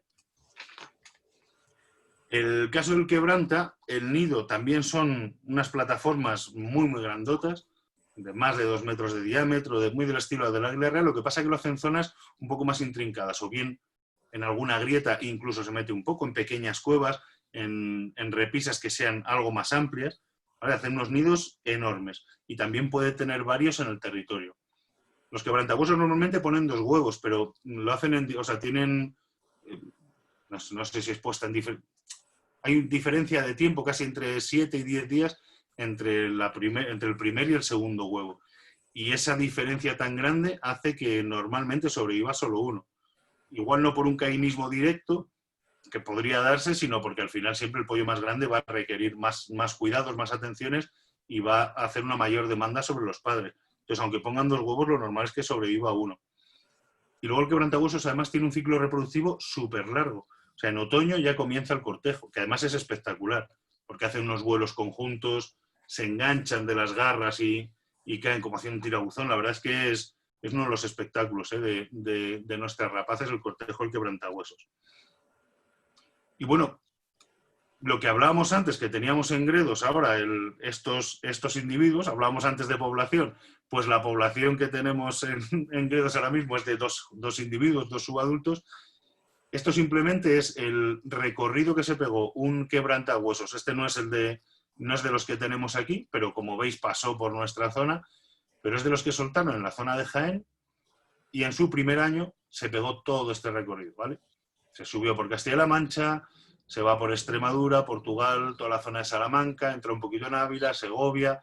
Bueno, pues ahí veis que un recorrido muy amplio. Entonces, bueno, en esa fase de dispersión, mientras los quebrantahuesos son jóvenes, hace que podamos verlo en muchísimos sitios. Ahora mismo se están haciendo esfuerzos por reintroducirlos en Cazorla, en Picos de Europa, en otras zonas de Cataluña, pero al final sí que tiene una filopatria que es esa tendencia del pollo cuando adquiere la madurez sexual de volver a su territorio súper marcada. Entonces prácticamente, ahora mismo, bueno, prácticamente no, la única zona donde hay un éxito reproductivo, una población estable, es en Pirineos, aunque se estén haciendo esfuerzos en meterlos en otros sitios. Luego, si pasamos allá a los pequeñitos, a los roqueros, pues bueno, a nivel de nido, en el caso del roquero rojo y del roquero solitario, pues son más o menos parecidos, siempre aprovechando una grieta o un agujero, pueden hacer, pues el roquero rojo lo hace un poco más elaborado y el solitario está como un poco más deslavazado, pero bueno, tiene unas características bastante parecidas, en cuanto también incluso a la puesta y demás. Cosas curiosas a nivel de comportamiento, no en edificación. Por ejemplo, el roquero rojo es muy visible el macho durante el celo. O sea, esa parte territorial que tiene siempre se va a posar en oteaderos, en zonas elevadas, donde va a hacer su canto, que además es un canto muy característico, y está como vigilando ese territorio. Pasa lo mismo con el roquero solitario. Tienen ese hábito, lo comparten. Y de hecho el solitario, cuando muchas veces esa posible confusión con el mirlo, es porque visto de perfil y a contraluz, imaginaos en lo alto de una roca, la primera sensación que te da es decir, ¿qué hace un mirlo ahí? ¿Vale? Pero porque morfológicamente es muy parecido. Pero bueno, en cualquier caso los dos tienen ese comportamiento de buscar esas zonas elevadas para cantar y para reclamar sobre su territorio. En el caso de las collalbas, también las 2 collalbas van a hacer sus nidos en agujeros entre las piedras, en agujeros en las paredes, ¿vale? Un cuenquito tapizado más o menos con más o menos densidad por dentro, pero bueno, siempre en zonas bajas. La coyalba gris, a nivel de reclamo, como hablábamos antes, es como muy, muy poco miedosa. Cuando está cantando, permanece en su cantadero y nos va a aguantar incluso que nos podamos acercar o que podamos contemplarla a cierta distancia. Tengo por ahí un vídeo, pero no sé si sería ya demasiado rizar el rizo, si no os lo pongo al final, del otro día en Gredos. ¿A cuánto podía estar, Nacho? ¿Lo podíamos tener a 8 o 10 metros? ¿La Coyalba? Sí, Sí. lo teníamos cerquita y tan contento. O sea, parecía que nos estaba dando un concierto, ¿vale? Estaba ahí haciendo lo que es habitual para ella, pero que en este caso no le resultó extraño, mantuvo ese comportamiento. Y está prácticamente así, pues eso, en cualquier momento. La coyalba negra, esos cantaderos así más destacados los usa sobre todo en la época nupcial, ¿vale? Pero los dos tienen ese comportamiento. Y luego la negra lo que sí que tiene es un cortejo muy vistoso, ¿vale? Tiene, aparte de los alardes de canto que exhibe la cola. Estando posada, la despliega y la levanta un poquitito, la pone ahí un poco enhiesta y la verdad es que es bastante chulo. Pasamos a los acentores. Aquí sí que tienen un comportamiento muy distinto. Por ejemplo, aunque estén en una misma zona, el acentor común es súper esquivo, es muy huidizo. Aparte de esa coloración que tiene tan mimética, pues va a hacer que sea complicado verlo. En cambio, el acentor alpino no solo es que no sea miedoso, es que hay veces que es hasta descarado. En las zonas de alta montaña, lo recuerdo en algunos refugios ahí en picos, que no llegan a comerte, por lo menos yo no lo he visto, a mí no me ha pasado a comerte de la mano, pero sí que están reclamándote, están cerquita porque se han acostumbrado a que en esas zonas se les alimenta. Y al final, pues eso, ahí hay una diferencia de comportamiento bastante curiosa. En cuanto a nidificación, he encontrado un dato curioso. O sea, yo sabía que el acentor común muchas veces en un territorio hacía tríos, una hembra con 2 machos o 2 machos con una hembra, pero sí que había un estudio leído por ahí con el tema de los huevos. Cuando hay una hembra con un macho en un territorio, o sea, en una pareja estándar, normalmente hay una puesta de 3 a 7 huevos. Pero cuando esa hembra, aunque solo sea con un único nido, está con 2 machos, ha copulado con 2 machos, la puesta puede ser de hasta 12 huevos. Entonces ahí sí que hay una diferenciación curiosa, ¿vale? Y en cuanto a la cría, bueno, tanto en el común, pero sobre todo en el alpino, por las circunstancias en las que se ubica, es una cría muy tardía. O sea, ahora mismo, que estamos a finales de junio, pues bueno, estarán ya alimentando a los pollos, pero yo creo que la puesta se puede hacer un año normal a primeros de junio, ¿vale? Va con mucho retraso respecto a otras especies, ya con el verano prácticamente entrado. Nos vamos a los escribanos. También aquí encontramos una diferencia importante en cuanto a comportamientos. El escribano hortelano muy visible en los cantaderos, cantando continuamente, y el escribano montesino, pues como decíamos antes, un poquito más esquivos. En el caso del montesino, el que tenemos ahí abajo, hace los nidos, los dos hacen los nidos muy a ras de suelo, en la parte baja de los arbustos, y en el caso del escribano montesino solo construye el macho, ¿vale? Normalmente hacen 2 puestas, pero el macho construye. En el hortelano lo alternan entre los dos. Y ya para ir acabando, nos pasamos al bisbita, el bisbita alpino, que también tiene unos sistemas de establecer las parejas, en este caso tríos, tiene unos sistemas poligámicos en los que puede haber tríos de un macho y 2 hembras o una hembra y 2 machos en un mismo territorio, ¿vale? Generan esa especie de unidad familiar, que esto es curioso, pero lo veíamos también en otras especies. Hace su nido en el suelo y luego sí que tiene una cría tardía, ¿vale? También como está ligada a esas zonas de montaña. Y bueno, sí que tiene determinados movimientos migratorios y que se ha visto desplazamientos ya no solo altitudinales, que en las especies de montaña es frecuente, sino que hace desplazamientos más amplios para abarcar más zonas. Y en este último sí que quería detenerme un poquito más, porque bueno, pues un poco por lo emblemático. Yo creo que es de las aves de montaña, por lo menos aquí en esta zona, la más representativa. Entonces, por una parte, en cuanto al celo, es súper vistoso.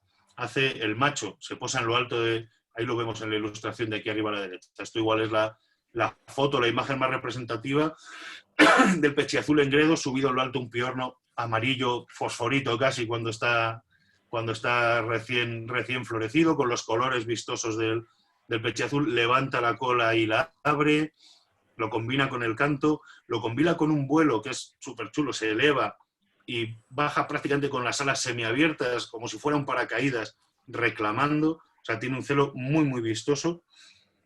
Hace sus nidos en el suelo, muy en la parte baja, y como os decía, las hembras casi no salen de esa altura.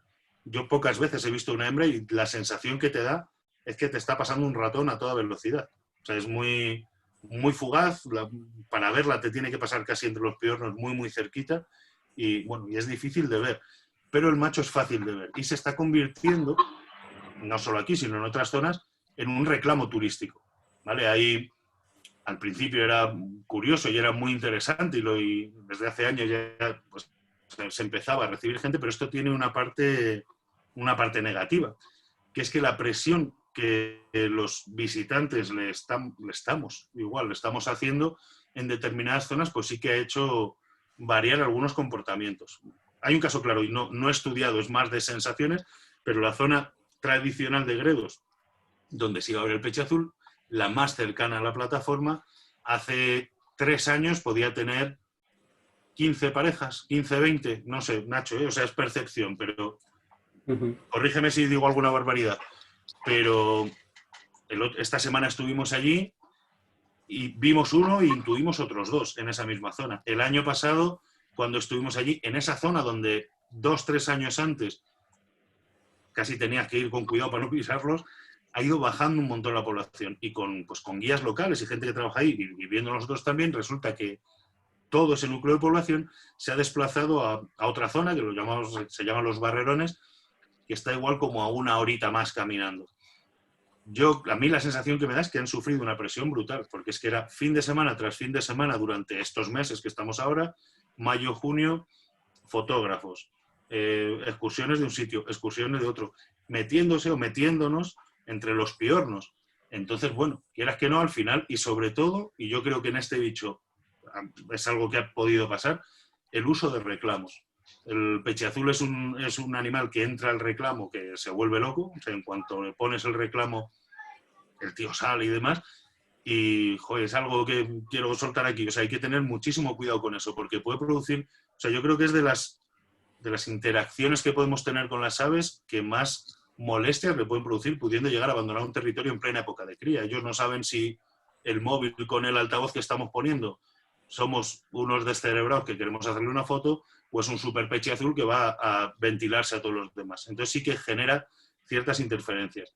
Sí que es verdad que en los últimos años, a nivel de guardería en Gredos, han dado caña con eso, porque había esa sensación, pero la realidad es que de la situación que había hace unos años a la que hay ahora, una de las mejores núcleos de reproducción de pechiazul que teníamos en la sierra ha desaparecido. Sí que es verdad que los bichos se habrán movido, pero lo que teníamos ahí ha desaparecido.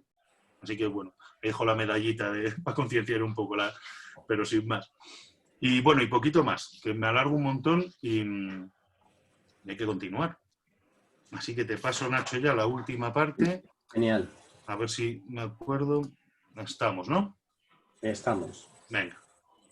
Vale, ¿me ves, Pipe? No. Vista al hablante. Ando por ahí. Yo creo que por ahí estoy. Pero no como principal.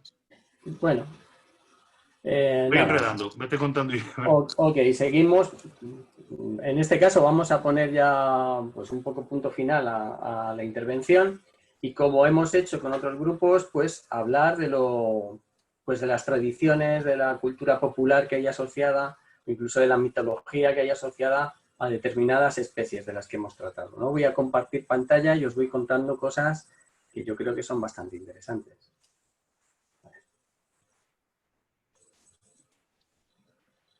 Salir.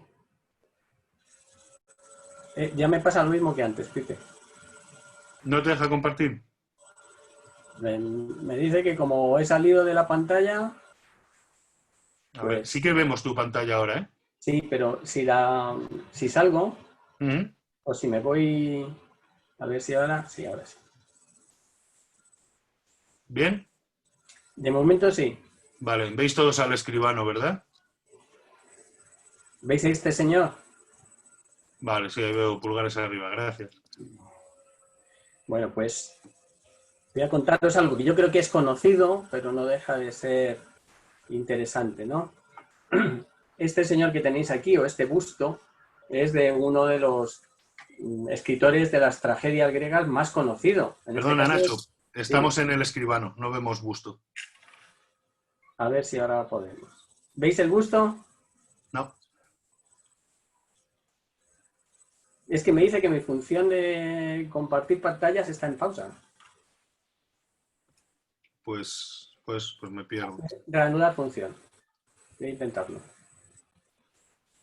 ¿Lo veis ahora? ¿Se ve ahora, Pipe? El escribano sigue parado. Sal de compartir pantalla. A ver. Vale, ahí vemos a un señor con barbas. Vale. ¿Y ahora le veis más grande al señor No, con barbas? se ha quedado pillado. No me digas.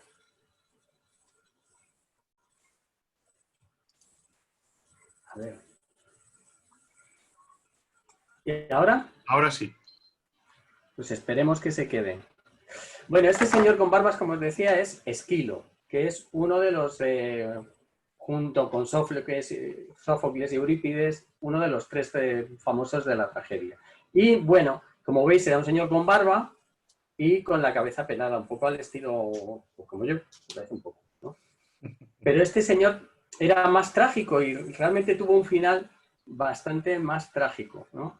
A Esquilo, uno de los oráculos, le dijeron que se le iba a caer la casa encima. Él vivía en Atenas y para no cumplir el presagio de los oráculos, lo que hizo fue abandonar la ciudad e irse a vivir al campo, donde no había ninguna casa que se le pudiera caer encima.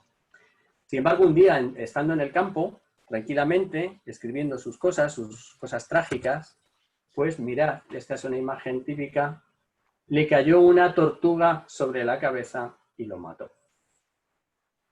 Se cree, esto ocurrió en la Grecia antigua, se cree que fue un quebrantahuesos que tiene la costumbre en algunas zonas de coger tortugas y al igual que hacen con los huesos, tirarlas sobre piedras para pues, reventarlas y poder acceder al contenido, el autor de la muerte del pobre escritor, ¿no?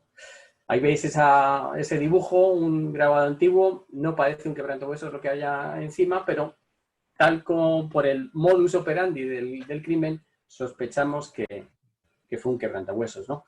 Para hacer más inri del pobre Esquilo, dicen que es que el quebrantahuesos confundió su calva cabeza con una piedra, claro, por eso le acertó ahí, para que veáis qué maravilla. Bueno, pues sin dejar la mitología, y ya que estamos con Esquilo, entre algunas de las obras famosas, una es Prometeo encadenado, ¿no? Este Prometeo que da mucho de sí. Bueno, pues Prometeo encadenado, que aquí le tenéis en el suelo, con las cadenas en esta parte, también tiene algo que ver en la mitología con las especies que os hemos comentado, porque Prometeo, que era muy, muy amigo de los hombres, y fue famoso porque le concedió el fuego a los hombres en contra de lo que quería Zeus y les hizo muchos favores, pues acabó siendo castigado por Zeus. Y el castigo de Zeus para Prometeo era encadenarle en una roca donde todos los días bajaba un águila. Veis en este cuadro de Jordaens, está muy bien dibujada el águila, parece un águila real de verdad. Y todos los días bajaba y le comía el hígado. Por la noche se le regeneraba y al día siguiente volvía a sufrir el mismo suplicio, ¿no? Estos suplicios que tenían los dioses que eran un poco retorcidillos, ¿no?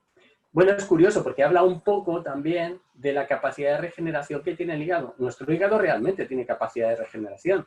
De alguna manera lo debían saber los griegos antiguos y hacían que este águila que comía el hígado pues tuviera comidita todos los días. ¿Veis? Otro cuadro, en este caso de Rubens, y otro cuadro ya de Morgot, que es un pintor, en este caso es de los prerrafaelitas, una corriente de pintores de finales del siglo XIX que me encanta, pero veis que aquí lo que se le está comiendo el higadillo al pobre Prometeo es un buitre leonado. Veis que aquí el autor ha cambiado un poquillo.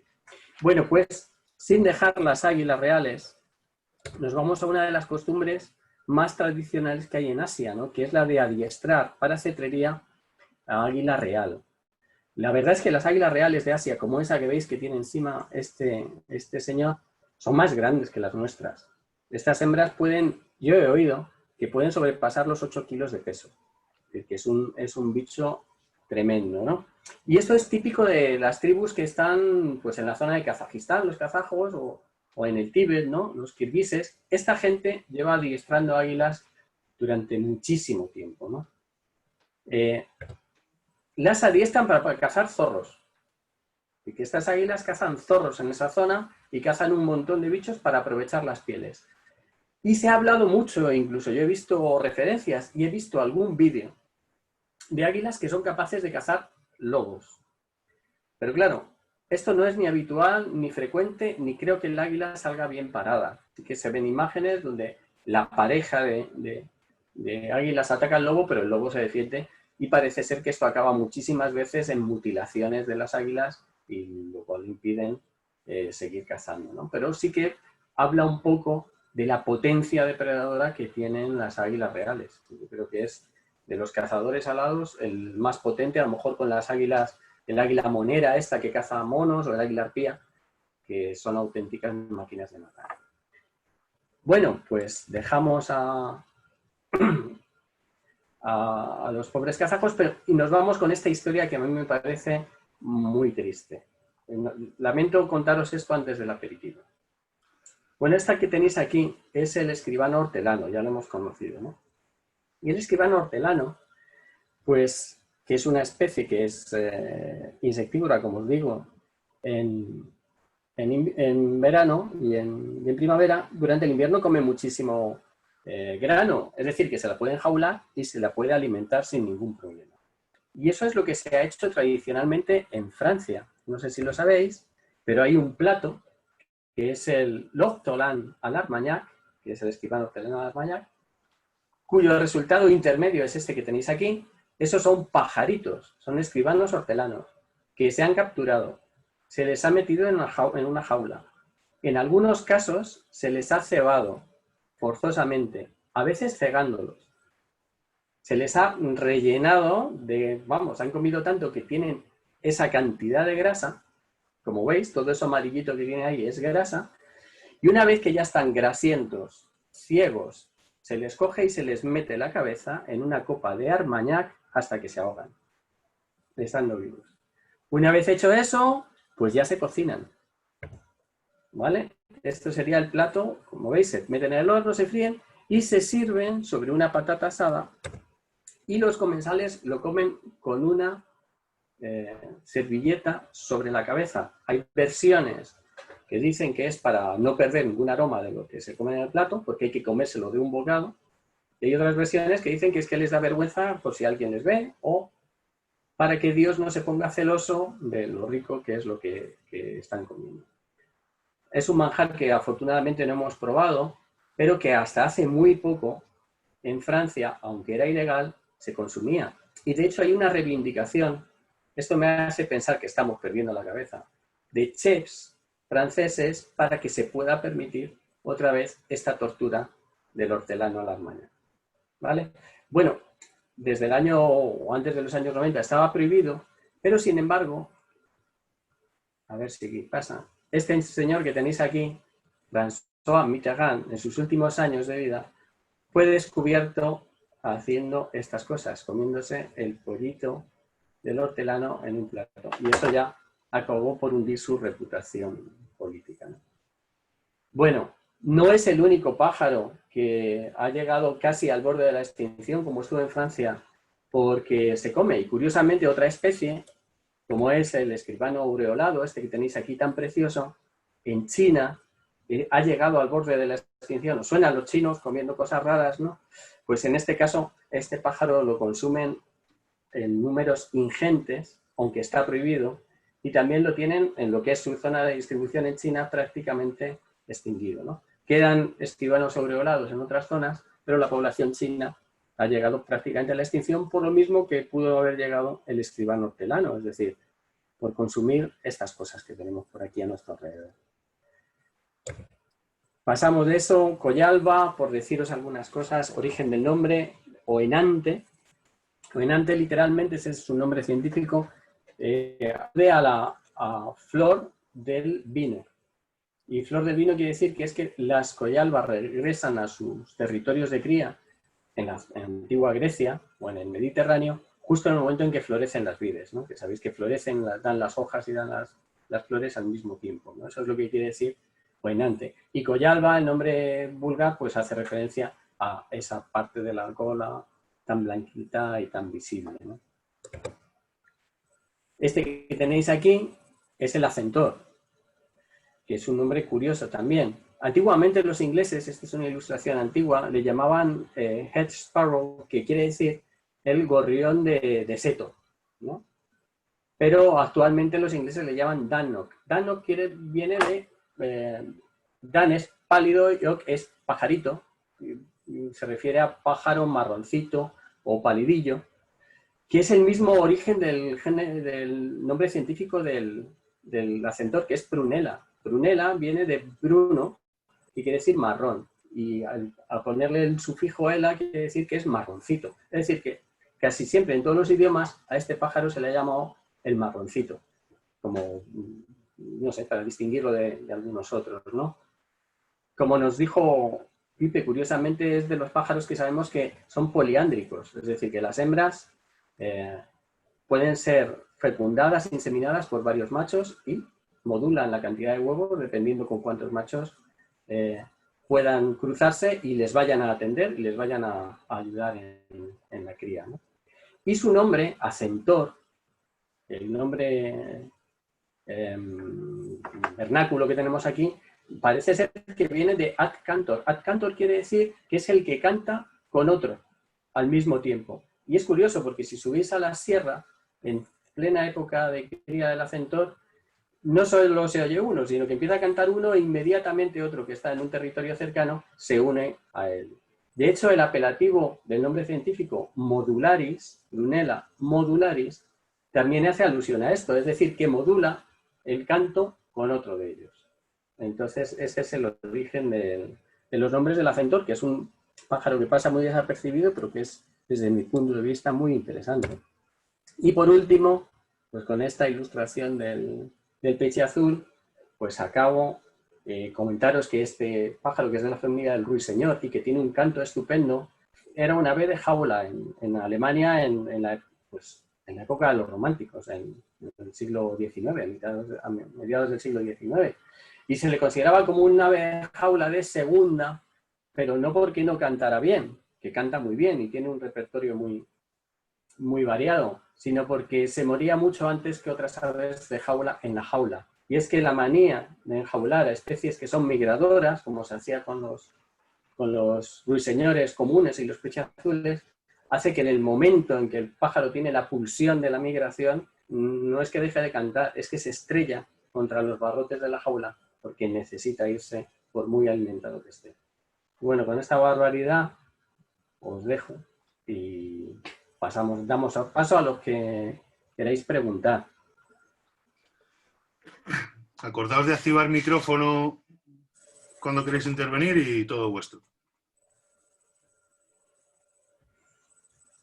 Hola, Hola, buenas. Hola. Ya. Ah, sí. Ahora estáis. Bueno, el micrófono si queréis hablar. Los que queráis. Yo quería preguntar. A ver. A ver cómo administramos esto. Esta. Pipe. Sí, es que no. Ilcap es el nombre de usuario, ¿no? Venga. Yolanda, creo, ¿no? Yolanda. Sí. Vale, no me acuerdo. Hola, buenas. Hola. Es que me ha parecido muy, muy curioso lo que habéis comentado de los quebrantahuesos en los Alpes, ese cleptoparasitismo que se ha visto. Porque, claro, como consumen, claro, en época de cría, ellos necesitan conseguir carne para los pollos. Se les va introduciendo un poquito de hueso los padres a los pollos, pero muy progresivamente. Entonces, como son los últimos en alimentarse, a mí me parecía muy, muy difícil que en época de cría cómo conseguían esa cantidad de carne que necesita el pollo, ¿no? Y entonces me ha parecido muy curioso, no sé si en otras partes han conseguido esa adaptación, ese cleptoparasitismo para conseguir esos trozos de carne, pero claro, me ha parecido, claro, muy... No, muy... es que ponerlos el micro. No. Nos mata. Es lo que sí que se escuchó y todo. No, Hola. hemos dejado ir a Yolanda. Ya, hola. Pues Hola. nada, que me ha parecido muy, pues eso, muy adaptado. No sé si en otros sitios lo harán o cómo consiguen esa cantidad de carne para el pollo cuando lo están alimentando. Porque claro, al mes, 2 meses, hasta los 3 meses, el pollo no ingiere, 3 meses y pico, no ingiere esos huesos ni esa... Sí, eso que dices, Yolanda, parece ser que el comportamiento, y como tú dices, y es algo que no había mencionado, los pollos necesitan carne, ¿no? Y la dieta a base, la dieta osteófaga, pues tarda tiempo en desarrollarse, ¿no? Parece ser que cambian su comportamiento a la hora de acercarse a una carroña. Y durante el resto del año, los quebrantahuesos esperan. Directamente no entran en batalla con ningún buitre. Pero en el periodo de cría rápidamente se meten ahí como los demás y pillan trozos y se largan. Probablemente los primeros trozos que pillen de cualquier despojo sea para las crías y luego tranquilamente van ellos y consumen los huesos, me imagino. Ajá. Vale. Muy bien. Muchas gracias. A ti, muchísimas gracias.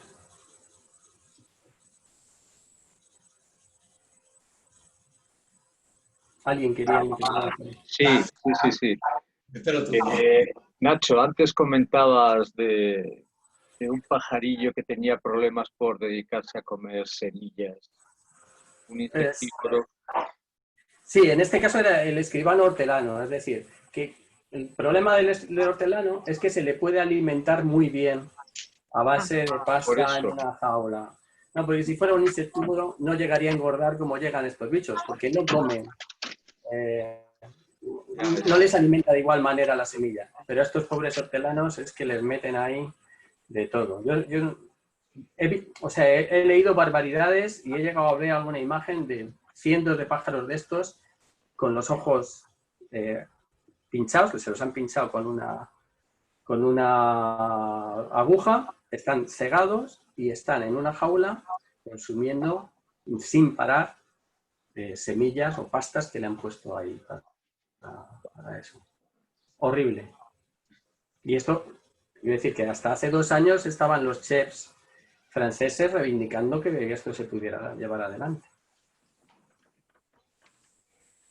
Estamos un poco en la misma, ¿no? Con el resto del bicherío que nos comemos. Quiero decir, toda la industria cárnica intensiva, el paté a base de reventar hígados de ocas y patos. O sea, no deja de ser otra barbaridad más de nuestro estilo, ¿no? Como sociedad. Vale, piensa... Sí. Gracias. Aclarada la duda de salud. Yo quería comentar, si me lo permitís, bueno, primero agradeceros porque he aprendido unas cuantas cosas que me han interesado. Y quería comentar lo que habéis dicho del peche azul, de que se ven menos engredos. Yo como vivo en San Martín de la Vega del Alberche, que son 1500 metros de altura, os puedo decir que y aquí no hay presión de turismo para ver los pájaros, y hace 7 o 8 años se los veía casi en el mismo pueblo, y ahora cada vez tienes que subir más hacia la serrota para arriba para ir viéndolos. Yo creo que también el cambio climático les está haciendo subir de altura, porque ahora ya no los ves aquí abajo. O sea, antes los veías y ahora tienes que subir casi hasta el pico de la serrota para empezar a verlos. Entonces quizá eso influya. Y luego quería comentar también, que no habéis mencionado, una especie que prácticamente es la única que se nos queda en la montaña, en serrota, en invierno, que es la perdiz roja, que no por ser una especie muy corriente, muy común, no deja de ser maravilloso el que ese animal pueda vivir en plena nieve y alimentándose de lo que puede. Y bueno, para mí es increíble. Prácticamente en invierno en la serrota no ves casi otra especie, en el duro invierno cuando empieza a nevar. Bueno, nada más que eso. Gracias. Sí, señor. Sí, Sí, señor. mira, respecto a lo que dices del peche azul, sí que es verdad que parece que el límite altitudinal a partir del cual se reproduce, lo que marcan los libros son 1500 metros. Pero sí que es verdad que se le encuentra, pues eso, justo a ras, incluso un poquito más abajo lo podemos ver. También lo que hemos dicho muchas veces, que los pájaros no saben leer, o sea, que nosotros nos empeñamos en aportar datos y demás, y luego te encuentras sorpresas. Pero vamos, sí que le veo cierto sentido a esa parte del cambio climático, la parte de cambio que estamos, pues eso, de incremento de temperaturas, de retraso o adelanto de las primaveras y la floración, y sobre todo el tema de los insectos de los que se alimentan. Lo que pasa es que es verdad que en las zonas de alta montaña las interferencias que nosotros podamos generar, sobre todo con tema de la mala gestión del uso agrícola con insecticidas y otro tipo de químicos, debería ser una zona donde no le afectase mucho. Y luego, bueno, por otra parte, lo que decías de la perdiz sí que es verdad, y la verdad es que no caímos, pero ya no solo lo que tú dices, sino que a mí sí que me llama la atención que las perdices de montaña, sabéis que con perdices en las zonas de cotos y demás, muchas veces en época de caza se sueltan un montón y tal. Las que están en las zonas de montaña, desde luego que esas son las auténticas, las que permanecen, porque yo, vamos, me cuesta mucho creer que perdices introducidas de estas que de granja sean capaces de adaptarse a esas condiciones. Mi suegro siempre dice que en las perdices de montaña, cuando las disparaba, a algunas les rebotaban los perdigones, que eran mucho más duras que las que encontraban en otros sitios. Son duras, sí, señor. Bueno, con respecto a lo que dices, Sergio, del cambio climático, sí que ahora mismo hay certificado y ha habido artículos el año pasado y el anterior de un declive importante en las poblaciones de aves de alta montaña. Declives en todas las especies, ¿no? Y sí que está relacionado probablemente con el cambio climático. Estas especies que pasan parte de su tiempo en clima extremo, es decir, que son extremófilas, que les gustan más, son las que son más sensibles a cualquier cambio en las condiciones externas, ¿no? Entonces, que el verano se alargue más, que por delante, por detrás, hace que a lo mejor haya floraciones más cortas y esto hace que haya generaciones de insectos más cortas en el tiempo y que las aves no se puedan adaptar a estas circunstancias, ¿no? Se ha estudiado en el caso de los robles con el papamoscas cerrojillo y sí que se ha visto que no son capaces de adaptarse al cambio en la floración del roble o en el crecimiento de las hojas y las orugas que se alimentan, y es muy posible que esté pasando algo en alta montaña. Sí que se ha descubierto que las especies lo que están haciendo, como tú decías, es desplazarse más hacia arriba. Es decir, las que criaban a 1600 metros ya no encuentran condiciones y las condiciones favorables están a 1800. Pero claro, esto tiene un límite. Ya, claro. Y a partir, es la altura de la montaña, ¿no? Entonces, ahí estamos. Muy bien. Hola. Hola. A mí me gustaría hacer una pregunta porque con respecto a la piquigualda, a la chova piquigualda, si es un ave que si tiene hábitos exclusivamente de montaña o habita en otro ecosistema. Vale, pues si quieres te comento yo. La chagua piquigualda es un ave en la península ibérica, exclusivamente de zonas de alta montaña. No la vamos a encontrar más para abajo. A alta montaña me refiero a que está en Pirineos y está en Picos de Europa y está por encima de 1800 metros, que en esa zona se considera, cuanto más al norte, más alta montaña. Sí que es cierto que si te vas a la zona de los Alpes y a la zona de los Dolomitas, te la encuentras un poquito más abajo porque son localizaciones más norteñas. Pero es una especie de alta montaña, no como la chova piquirroja, que te la puedes encontrar en costa, pero la piquigualda no aparece en zonas de costa. ¿Y para criar fluctúa a lo largo del año de altitud o mantiene más o menos todo el año la misma zona? Pues yo creo que básicamente no hacen desplazamientos altitudinales. Quizás bajen un poquito cuando las nieves lo cubren todo y ellas tienen que rebuscar alimento un poquito más abajo, pero son desplazamientos altitudinales muy poco notorios. O sea, que no aparecen en zonas mucho más bajas donde normalmente no las vas a ver. Ok. Vale, muchas gracias. Gracias a ti. Hola. Hola. Bueno, Hola, Uy, Rosa. venga. Bueno, buenos días. Y yo quería comentar acerca de lo que habéis dicho del característico cuello pelado de los buitres, que es para el tema este de pues que no se le infecten las plumas y demás. Pero también he leído algunos estudios recientes que hablan que puede que tengan mucha relación acerca con la aclimatación. Es decir, que como suelen vivir en zonas con mucha radiación solar, esto también les sirve para poder refrigerarse mejor. Pues me parece súper interesante, o sea que me parece válida totalmente, es una posibilidad. No sé qué opina Pipe, que es experto en buitres. No lo conozco, o sea, tiene todo el sentido del mundo, pero no conocía, no lo había oído nunca. Siempre lo había orientado a, vamos, y todo lo que había leído era sobre todo por el tema de la alimentación.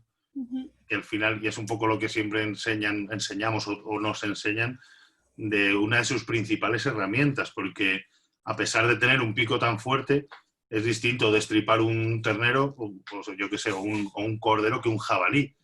Entonces no tiene capacidad de romper la piel en cualquier sitio. Entonces lo que decía antes Nacho, la zona del ano o del entorno, incluso la garganta, dependiendo de la especie, es por donde rompe, y por esa pequeña apertura necesita esa herramienta. O sea, que se está metiendo en todo lo gordo, por decirlo de algún modo. Entonces, la parte de higiene es terrorífica. ¿Cómo puede estar ahí? Entonces, pues eso, es un poco una forma de que esa suciedad que pueda adquirir, cuanto menos volumen de pluma tenga, menos suciedad adquiere. Pero vete a saber. O sea, esto es lo que hemos estudiado, lo que se conoce, pero no me parece descabellado en absoluto que esa sea una adaptación más. Vale, muchas gracias. Sí, Gracias. Hola. Hola.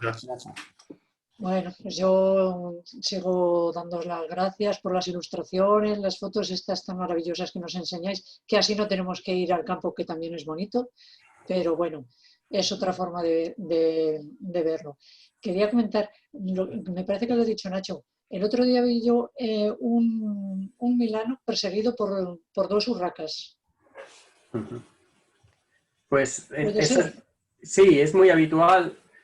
Bueno, los córvidos no toleran a las rapaces en su territorio. Entonces, si el milano pasa por una zona donde están nidificando las urracas, se van a ir a por él para echarle o para lo que sea. Pero en muchas ocasiones sí que los hostigan para que si llevan algo en las garras, pues lo tiren y de esta manera comérselo. Es algo que decíamos de la piratería o cleptoparasitismo, como lo llaman los biólogos. Y otra cosa, el triguero, que se parece mucho a estos que habéis dicho, al hacendador, que no me sale la palabra, hacentor, ¿es de esa familia o no? No, el triguero es de la familia de los escribanos. Curiosamente hoy hemos estado hablando del escribano Cerillo y del escribano hortelano y del escribano montesino, y el triguero, a pesar de que tiene ese plumaje pues que parece un gorrión, es de la familia de estos. Lo que pasa es que vive en zonas bajas y eso, come muchas semillas. También, bueno, su nombre lo dice, ¿no? Triguero. Curiosamente, ahora que estoy con lo de los escribanos, el nombre de escribano, que es un nombre que llama la atención porque se llama escribanos los pájaros, viene por el dibujo curioso que tienen sus huevos. Los huevos de los escribanos están manchados con dibujos, líneas negras que parecen letras escritas. De ahí viene lo de escribano en el caso de este grupo. Pues muchas gracias. De nada. Hola, buenos días. Hola. Bueno, daros las gracias por la charla, como siempre me ha encantado. Y quería comentarte, habéis dicho que por la zona de Ávila hay unos buitres que se han quedado ahí porque están cerca de un vertedero. Entonces, ¿quiere decir que los buitres van a un vertedero como, por ejemplo, aquí en Madrid, las gaviotas, a comer? Y luego también en la última charla que disteis, que salía más gente, hablabais que ya no se podían tirar vacas y demás y que comían siempre en muladares. O sea, ¿cómo comen los buitres? O sea, ¿hay suficientemente presas para que ellos coman? ¿Solo comen en sitios donde se les da de comer? Es que eso me tiene un poco intrigada. Pues mira, de modo natural... Perdón. Sí, y lo último, ¿no habéis hablado del buitre negro? ¿Eso es que no está en montaña? Vale, pues mira, del final hacia adelante. El buitre negro no está tan ligado a la montaña. Sí que está en zonas más o menos agrestes, pero sería incluso media montaña o más abajo, ¿vale? Zonas muy forestales. El buitre negro nidifica siempre en árboles, en grandes árboles. Y en cuanto a la alimentación del resto de buitres, si no hubiera una intervención nuestra, que es prácticamente imposible, se alimentaría de carroña de animales silvestres.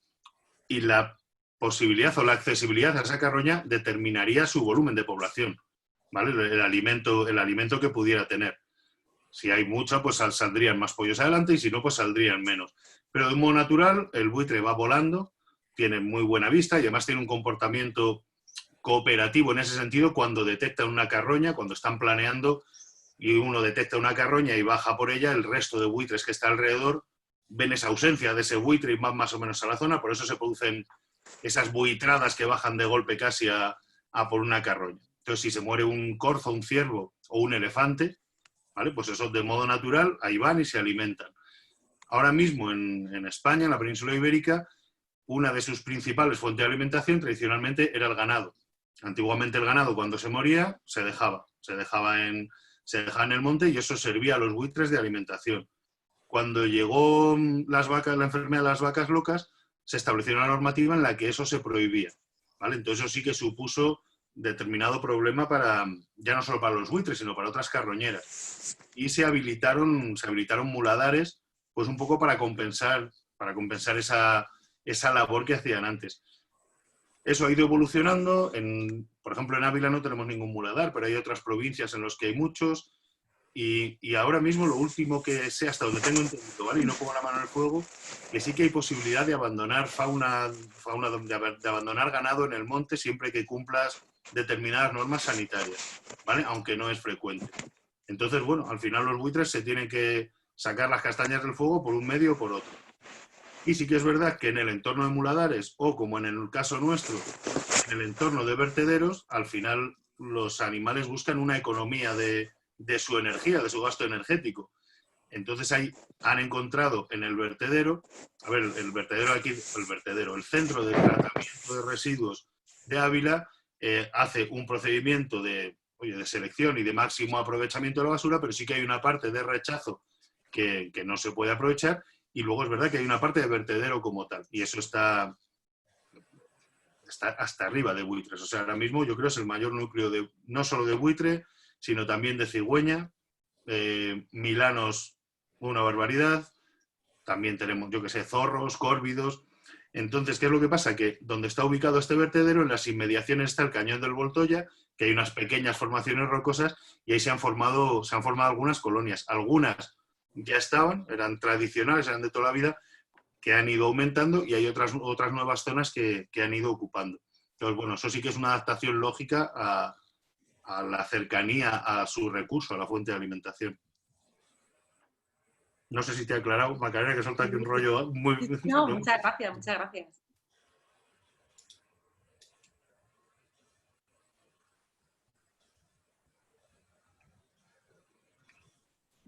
Hola, ¿qué tal? Oye, de nuevo muchísimas gracias por la charla y por lo que nos enseñáis, porque es una auténtica delicia. Nacho, te quería preguntar, cuando nos has hecho la presentación inicial de las especies alpinas o más típicas de montaña, justo después del gorrión alpino, has puesto una foto de un pájaro, me recordaba mucho a una bubilla sin la cresta, pero con una mosca o un insecto en el pico. Yo no recuerdo si has mencionado el nombre o si yo me lo he perdido. Vale, pues no recuerdo si lo he mencionado o no, pero es el treparriscos.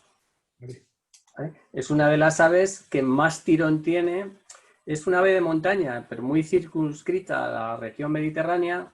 Los grandes observadores de aves, que pueden ser los escandinavos y los ingleses, pues vienen a Picos de Europa a verla porque es uno de los reclamos más increíbles, ¿no? Y es curiosa, como muchas de las aves de montaña que siempre han permanecido en estos medios, donde han tenido poca presión, Ahora cada vez más, porque ahora sí que nos gusta ir a la montaña y cada vez hay más gente, ¿no? Pero imaginaos, en el siglo pasado solo iba a la montaña el que no tenía más remedio. Eso, hacer deporte por allí no era lógico. Entonces, están muy poco acostumbrados a que se las moleste y actúan de una manera muy desinhibida, por decirlo de alguna manera, delante del observador. Y entonces, si lo localizas, que no es fácil, al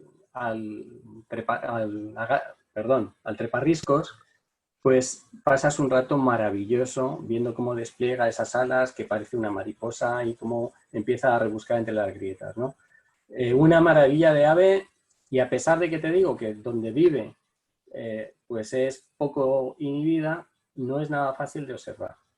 Vive a gran altura y aún así es difícil de localizarla. Muchas gracias. Otra cosa que quería preguntar, perdonar. Las grabaciones de todas las charlas que habéis estado haciendo, no solamente las charlas Zoom, también lo que grabasteis al comienzo durante el mes de marzo. Recuerdo una de ellas que se puede ver desde mi ventana, que me encantó. Antes se localizaban bien en la web del ayuntamiento, pero ahora ya no están. ¿Sabéis si están disponibles en algún canal de YouTube o en algún sitio donde la podamos volver a verlas? La verdad es que, desde mi punto de vista, sería fantástico poder volver a revisitarlas de vez en cuando, porque merecen muchísimo la pena. Entonces, sería una pena que se perdiesen. Pues yo creo, y mientras hablamos lo estoy comprobando por si acaso, igual, no sé si la ruta de acceso habrá cambiado, pero yo sí que las tengo aquí delante. Entonces, dentro de la página del ayuntamiento hay una columna a la derecha que tiene un Ávila planta cara al coronavirus, bueno, al final es Ávila se queda en casa. Entonces ahí dentro salen un montón de pestañas de ludotecas, escuela de arte, escuela de música, y al final una de las últimas está medio ambiente, ¿vale? Y ahí es donde van subiendo todas. No sé decirte, voy a abrir una al azar por ver, entiendo, me imagino que el canal de YouTube será el del propio ayuntamiento. Pues a ver si abriéndolo aquí soy capaz de ver. Lo que pasa es que, claro, si hay que rastrear dentro del ayuntamiento, bueno, no sé si Alberto, que anda por ahí. Sí, acabo de probarlo y sí, se ven perfectamente en la página. Vale. De hecho, tú al ayuntamiento le picas en el vídeo y se pueden acceder a ellos. Lo suyo es que luego todos esos vídeos pasarán al área de medio ambiente. El canal de se ve YouTube perfectamente. El canal de YouTube se llama Ávila se queda en casa. Como canal. Y luego está alojado en la página del ayuntamiento.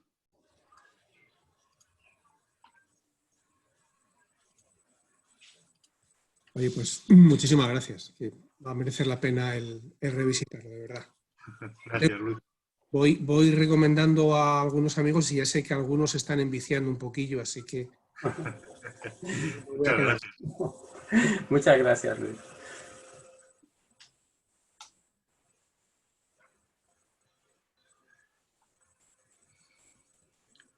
Hola, buenas. Hola. Pues Hola, os Jaime. pregunto yo, a ver, habéis hablado de que hay quebrantahuesos en Gredos. Eso sería fantástico, ¿no? No sé, a mí me gustaría verlos. ¿Dónde puedo ir a verlos? ¿A dónde de Gredos hay que ir para encontrarse con él? Pues yo creo que las últimas... no sé si fue hace poco, las últimas veces que alguien me ha hablado directamente de referencia fue en la misma plataforma. En la carretera a la plataforma. Sí que han tenido, o sea, tienen querencia de determinados espacios, pero no tienen un territorio concreto, o sea, son jóvenes que están en dispersión y que han cogido la sierra. No creo que duerman todos los días en el mismo sitio, pero vamos, que creo que esa te digo como la última que me viene a la cabeza, hablando con Luis Alfonso del Hostal Almanzor, que si no lo conocéis es sitio al que tenéis que ir y conocer, pero bueno, en determinados momentos pueden estar en distintas ubicaciones. Pero el caso es que estos dos que quedan ahora, junto con el tercero, llevan 3-4 años, que la sierra de Gredos es lo que han elegido como su zona. Sí que es verdad que Gredos es muy amplio, pero yo creo que la zona central, la zona más agreste de todas, es donde están con más frecuencia. ¿Pero están aquí todo el año? Sí. Estos de momento sí. La cosa de estos, iba a decir el miedo, no, pero el momento en el que seguramente nos abandonen, intuimos que será el año que viene. En cuanto ya adquieran el punto de madurez sexual, lo lógico es pensar que tiendan a volver a la zona donde han nacido. Es el fenómeno de la filopatria que hablábamos antes. Entonces, ese instinto es súper marcado en estos bichos y está costando, por culpa de eso, muchísimos esfuerzos el conseguir introducir población en otras zonas. Sí, yo creo que en gran parte la falta de citas de este año es que cuando más se visita la montaña y se les veía habitualmente, que es en primavera, verano, pues no hemos podido ir. Es decir, ha habido muy poca afluencia, muy pocos observadores. Eso no quiere decir que se hayan ido. O sea, que puede que estén y que están. Y yo los he visto en varios puntos. Cuando he hecho rutas por ahí, los hemos visto en el puerto de Candeleda, pero como dice Pipe, la última vez los vi hace un año, desde la plataforma. O sea que depende de la suerte que tengas si está el bicho por ahí. Habrá que buscarlos este año. Pues eso. Gracias. Gracias a ti.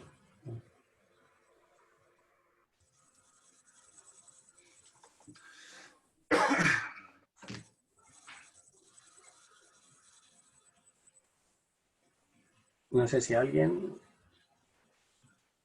Bueno. Pues hasta aquí entonces, chicos. Nacho. Sí, que yo tengo que comer, ¿eh? ¿Tienen los huesos preparados? Tengo los huesos.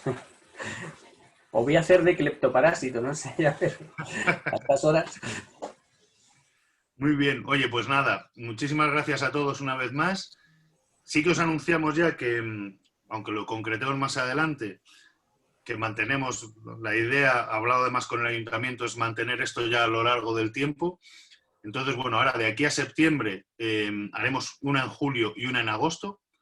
Y a partir de septiembre la idea es fijar, y ya os lo iremos contando, pero tener como mínimo, bueno, tener por lo menos garantizado una cita mensual. Saber que el segundo sábado de cada mes nos tomamos el vermú juntos, ¿vale?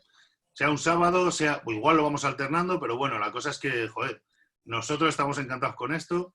Desde el ayuntamiento el apoyo ha sido brutal y desde el primer momento.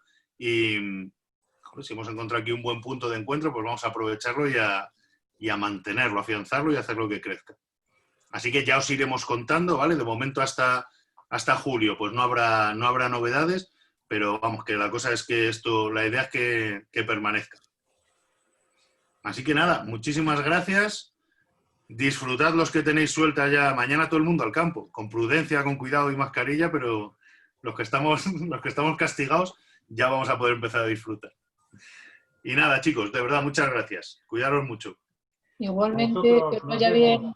Adiós, un abrazo virtual. Gracias a vosotros. Gracias por todo. Gracias. Hasta luego. Hasta luego. Chao, chao, chao, chao, Alejandro. Chao. Hasta luego, traeremos el vermú. Hasta luego. Chao.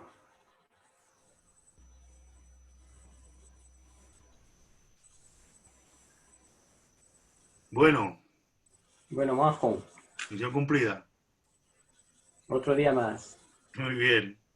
Pues detenemos grabación. A ver si no la lío.